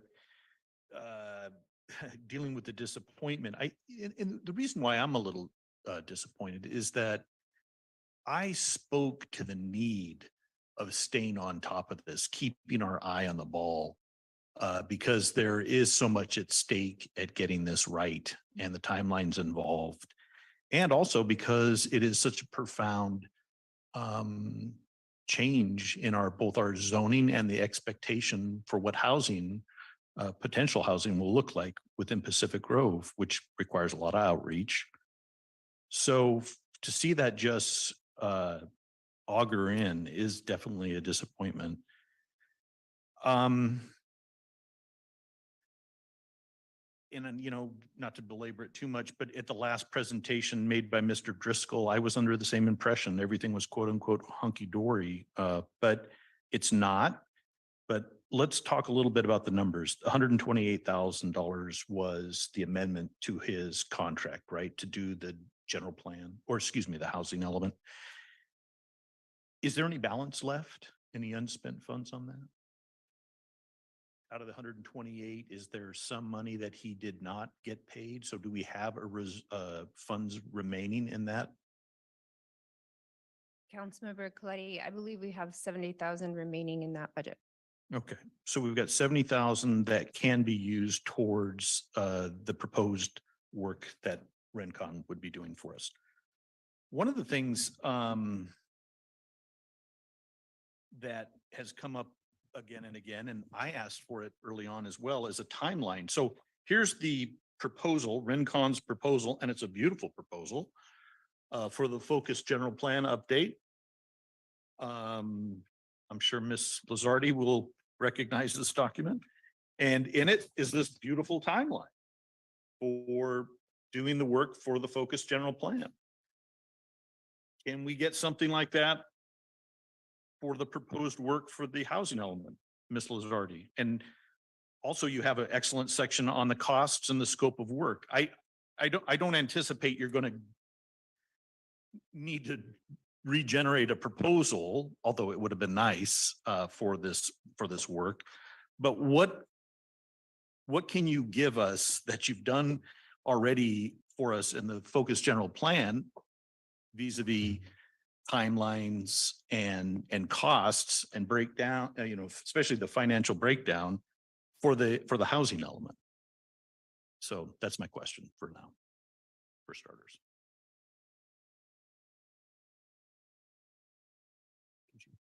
Yeah, Councilmember Coletti, would you like Ms. Lazardi to take that question? Yeah. Ms. Lazardi, would you please address through the mayor, Councilmember Coletti's question? Thank you. Yes, thank you.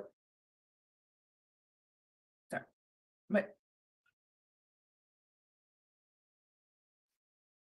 sorry about that. I think there was something going on with my microphone.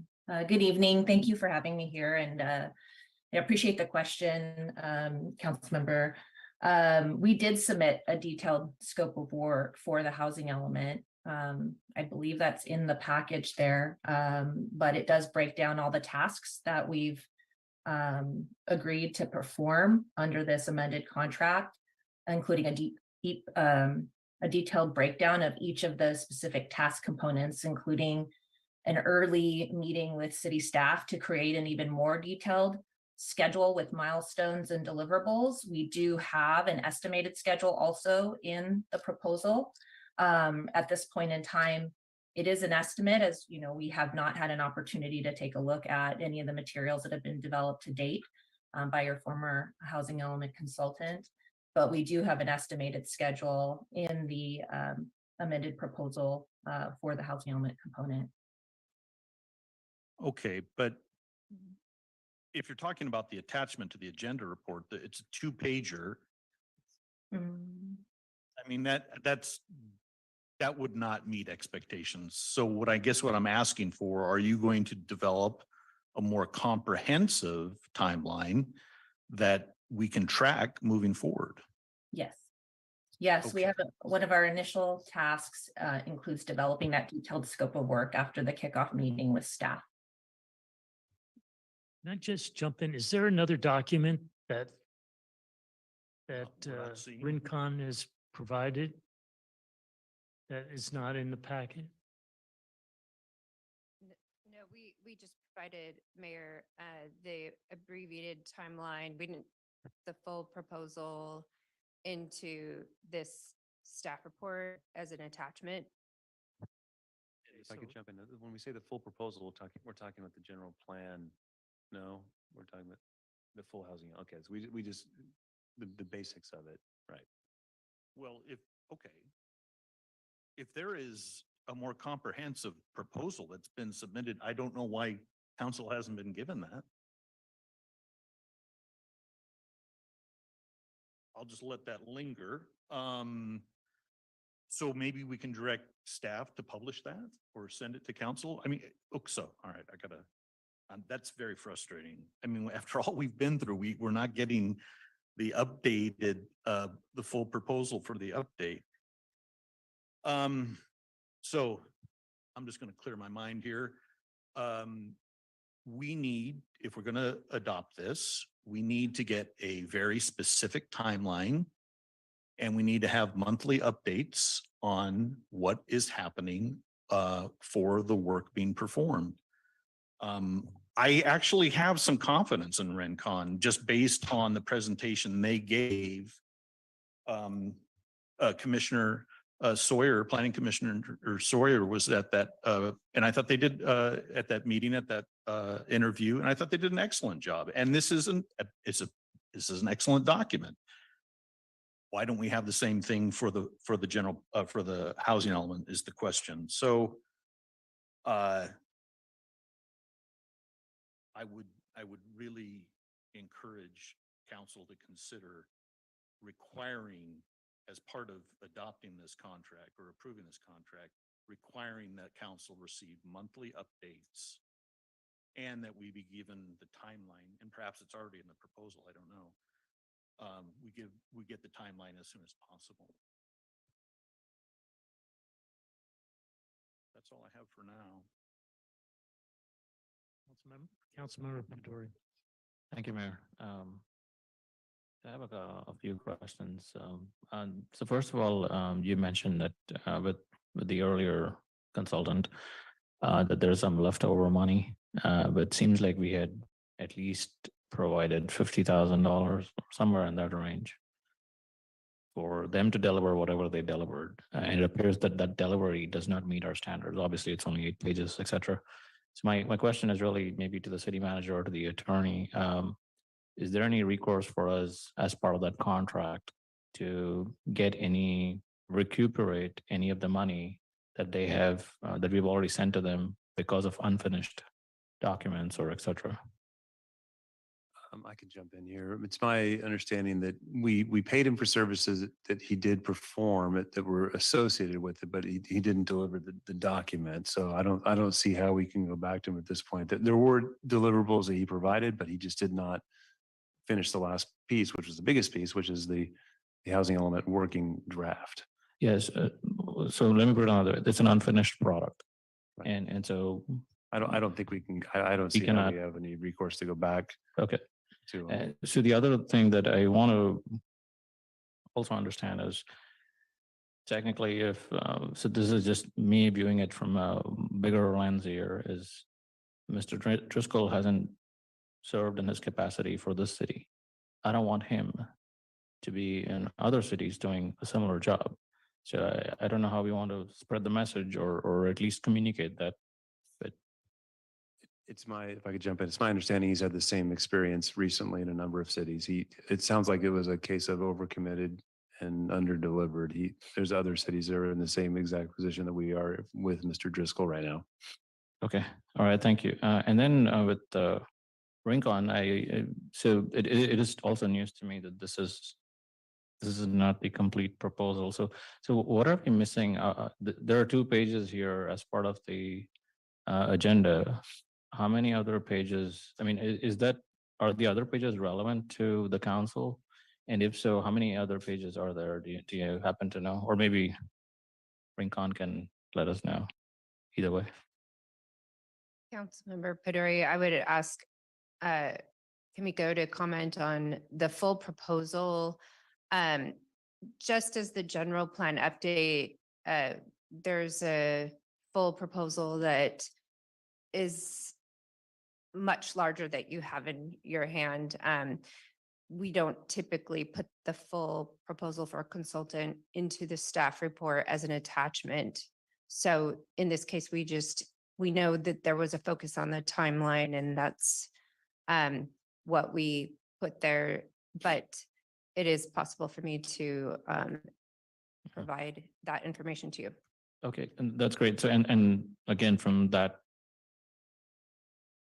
has housing elements in it. I mean, all management plan update is its own story, but whatever extra information that you're going to convey to the council will have housing element updates in it, correct? Or is it like a massive document that we need to review? I just want to be aware of how big is this proposal? This proposal was provided to staff, and it was a supplement to the initial proposal, which had the review committee. So it does provide information that details that they're qualified. It requests information from city staff to be able to begin the work. So it gives us a very good detailed list of what we need to provide to them to get started. Okay. And then my suggestion here is that just based on the events that have transpired, at least from looking at these 2 pages, there are some tasks defined. Technically, they can be milestones. And so whatever the detail or whatever, if you want to just make it like a sub-level task, is it not possible to associate a percentage amount of the contract amount to every milestone that they have met? Because technically you have like 4 or 5 milestones here. Can we not put together a contract which says meet milestone 1, 25% of whatever work product that you have achieved? Is it possible to do something like that or not? Councilmember Peduri, I believe we could structure payment based on meeting milestones and also time and materials and based on the proposal. I will say that I know that there's a lot of fear right now that we got a little bit burned on this last one. This is a really complex 6-cycle housing element. So there were a lot of components and a lot of that went into what we have to date. And that it's not just any consultant who can get into the game of writing a 6-cycle housing element. So Rincon has also taken over other cities who have come into this position. So this is something that I don't have concerns that they're not going to perform.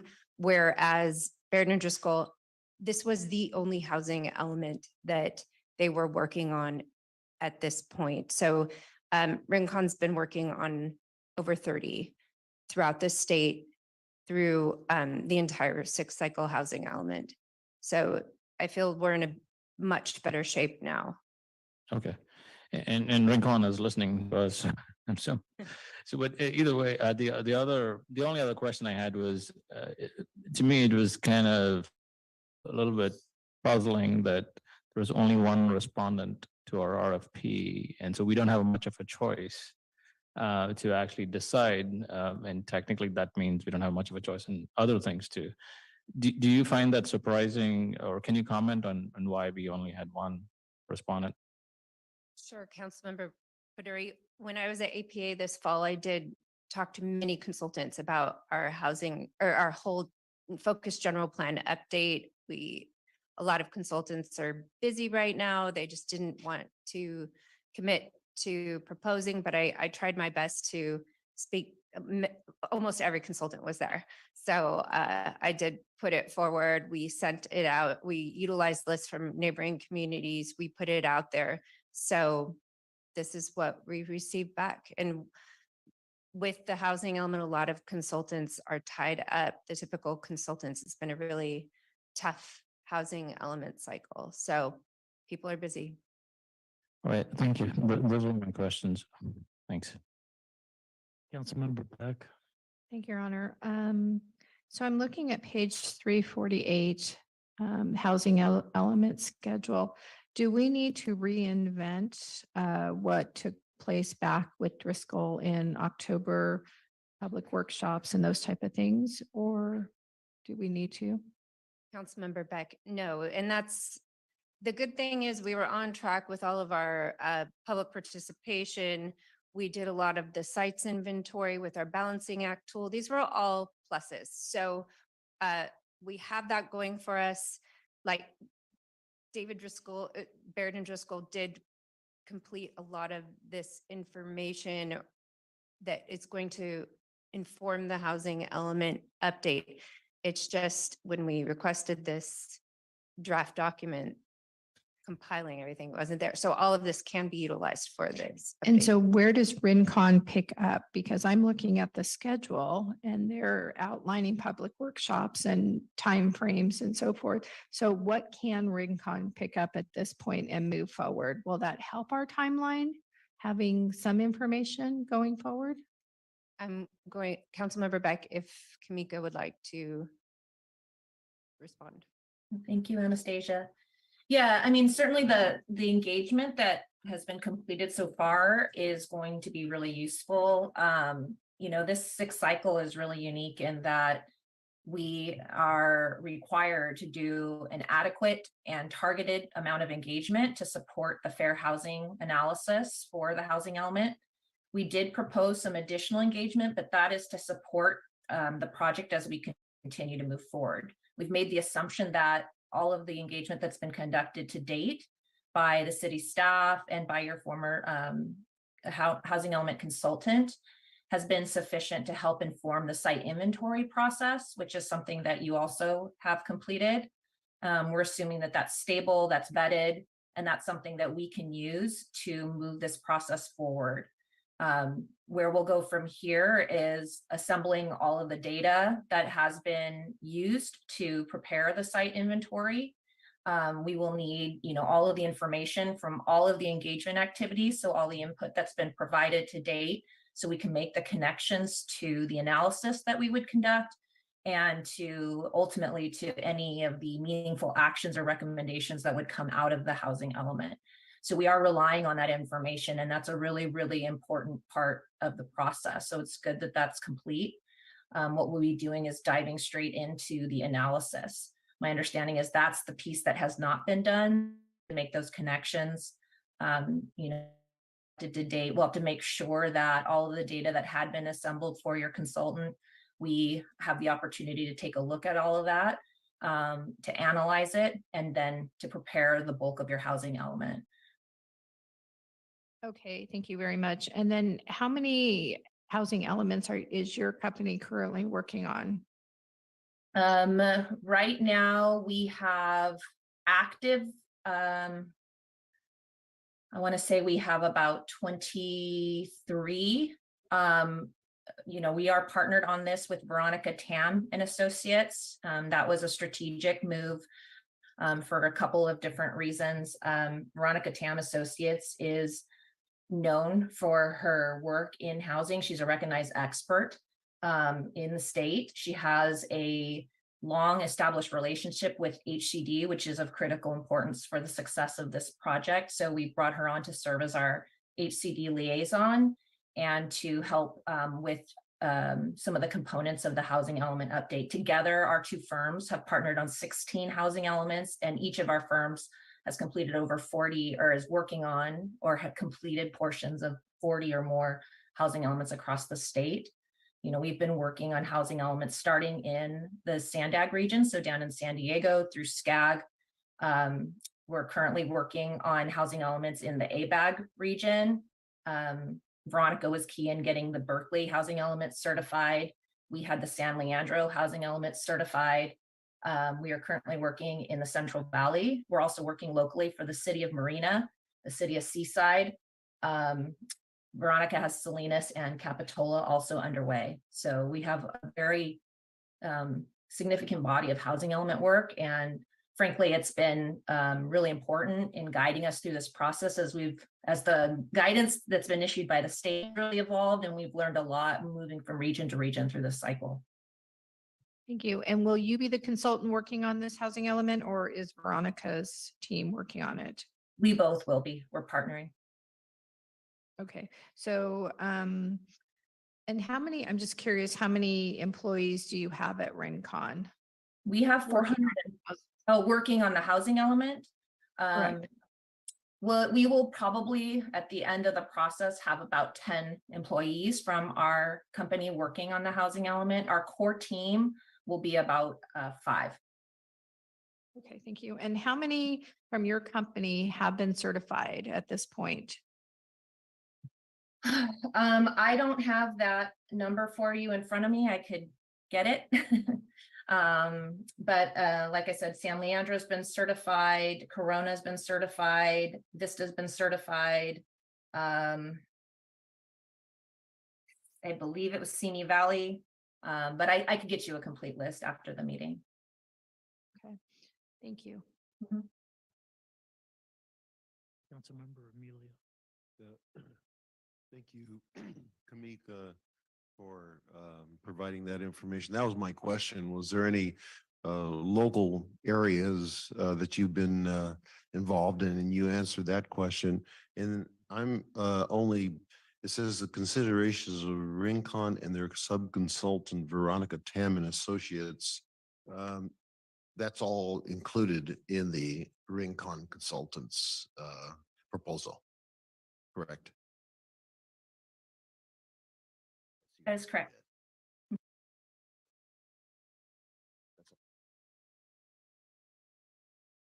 Councilmember McDonald. Thank you so much. I really appreciate all that information. That's covered a lot of the questions already. I guess just one thing I wanted to check on is looking at the timeline. We have mid-November 23 to February of 2024, and I believe our deadline is December 31st. So how does that sit us in terms of meeting our required deadlines?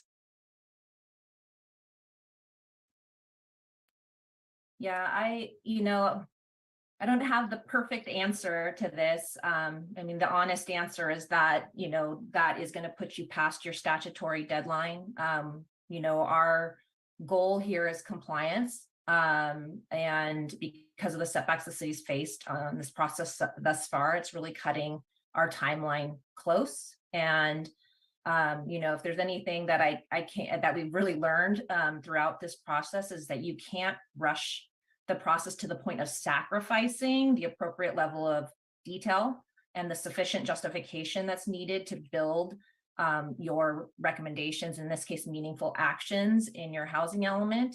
If you skip that, you're going to be back redoing the work and, revisiting some of the housing element process pieces that you may not have completed, during that timeline. So it's not the perfect answer, but we will be doing everything we can to move this process along as efficiently as possible. We're working with a number of jurisdictions now that have had some challenges meeting their compliance deadlines, similar issues where their consultants just didn't have the experience on the 6th cycle and kind of hit roadblocks when it came to meeting that HCD compliance. We're working with a number of other jurisdictions that got to a draft, but can't get past the HCD comments. They're going through rounds and rounds of review. So we've come in to help with that. So you are going to be probably a few months past, your statutory goal is really to try to get you to a draft submission to HCD by the end of the year. Okay, so it sounds, thank you very much for that. So is the idea that, I guess my bigger question is, would there be some allowances where the state knows that we're working with you, we're making progress? Is there a partial submission that shows good faith that we're making progress to protect us from any consequences, let's say? No, there isn't like a partial submission, but that is one of the reasons that we felt it was really important to partner with Veronica on this, because of the personal relationship with HCD. There's a trust there. Showing your due diligence and showing progress does build good faith. It's not a submission, but there are things that we can do to show that you guys are moving forward, and that personal relationship helps tremendously to do that, because it lives a little outside of the city's the HCD's formal review process. Okay, great. Thank you so much. I thank you for pivoting Ms. Wyatt off of Driscoll. So from the numbers you provided, looks like we paid David Driscoll $58,000 for very little, 8 pages. People keep referring to 8 pages. So that's disappointing, say the least. But it also cost us in time, obviously. I don't know. You didn't say how much, but I can guess months of time. I think going forward certainly makes sense. I think at this point you're very acutely aware we need to track the milestones, and Kamiko has apparently taken that on as well. So that's good. I'm not in favor of reworking contracts, put in clauses and so forth. It's just the due diligence of keeping track that the consultants are providing the product in a timely fashion. So fortunately, this hasn't happened in quite a long time, I mean, that's the good thing. That's the good side of it. This hasn't happened in a long time. The bad side is that it did happen, and a consultant that the city has been working with for, I think, 2 years. Yeah, and a nice guy too, but I agree on the scheduling. I think I'd like to know a little bit more detail about the scheduling, not tonight, but going forward. I have a very specific request that when the public receives the draft, you have it scheduled. You sent me an email. It's a public review draft mid-May. We have a council meeting on May 17th. So if you made mid-May, that would be great. Or the first meeting in June. I think when the public gets it, the draft is published for public review. It should come to council. I'd like to know what my colleagues have to say about it. I'd like to be able to ask questions, and then that also, with that knowledge, council will be able to also field questions and feel like we know something about it, right? That's okay? Mayor, I just want to confirm with Kamiko about the timing there. Yeah, the timing of mid-May isn't correct for the public review draft. We have that scheduled for September 2023, but we do have a study session included in the scope of work to make sure that we are coming back to the city council to present the public review draft and walk you all through that. Okay, so maybe I'm going to back up a little bit. I've got several schedules here, and so obviously the schedule I'm looking at does not exactly match. They all seem to be a bit different. So yes, so when it goes out to the public, please bring it here to council. And it's simple. We hear requests for some ongoing updates on how it's going. So it sounds like a chart of schedule and how things are going to flow. This is the first time I've heard. Kamiko said that we're going to miss the statutory deadline by a few months. So this is the first time I've heard that. But we just keep working forward. I'm not sure that there's no alternatives. I was thinking the alternatives were all the things that Kamiko suggested. Rush it, lose the detail, sacrifice the quality of the work product. She just took all my tools out of my toolbox. So, but anyhow, so yeah. But having this discussion tonight, and Kamiko, where are the Rincon staff? Kamiko, where are you located? What town? I'm located in Carlsbad, so I'm quite a distance from you, but our project manager is at San Luis Obispo. Okay. Okay, good, good. And we have a local office as well. So we have folks in Monterey who also provide a lot of services to the Monterey Peninsula, and they've done some work with Pacific Grove on the CEQA documents. Okay, great. Thank you. Okay, make a motion. Thank you, Mayor. Make a motion to authorize the mayor to execute an agreement with Rincon Consultants Incorporated to complete the 6th cycle housing element update to the general plan in an amount not to exceed $227,918. Second, I guess. Friendly amendment. I think Chaps, you had asked for kind of partial payments on a contract. Did you still want to request that? Are we discussing the motion? Yeah, how difficult is it to have a performance-based, like, item included in the contract? Councilmember Patel, I'd want to defer a bit to Ms. Lizardi about Rincon's ability to do that first before we embark further. But Ms. Lizardi, what's your thoughts on that? Do you understand what's being asked? Yeah, I do.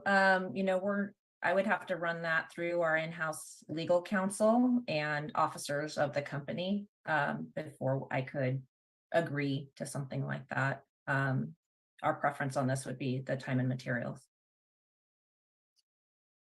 Yeah, I think in light of the expedited timeline that we have, I think we should just proceed as is and make sure that the staff is diligent with the work. Thank you. Councilmember Coletti.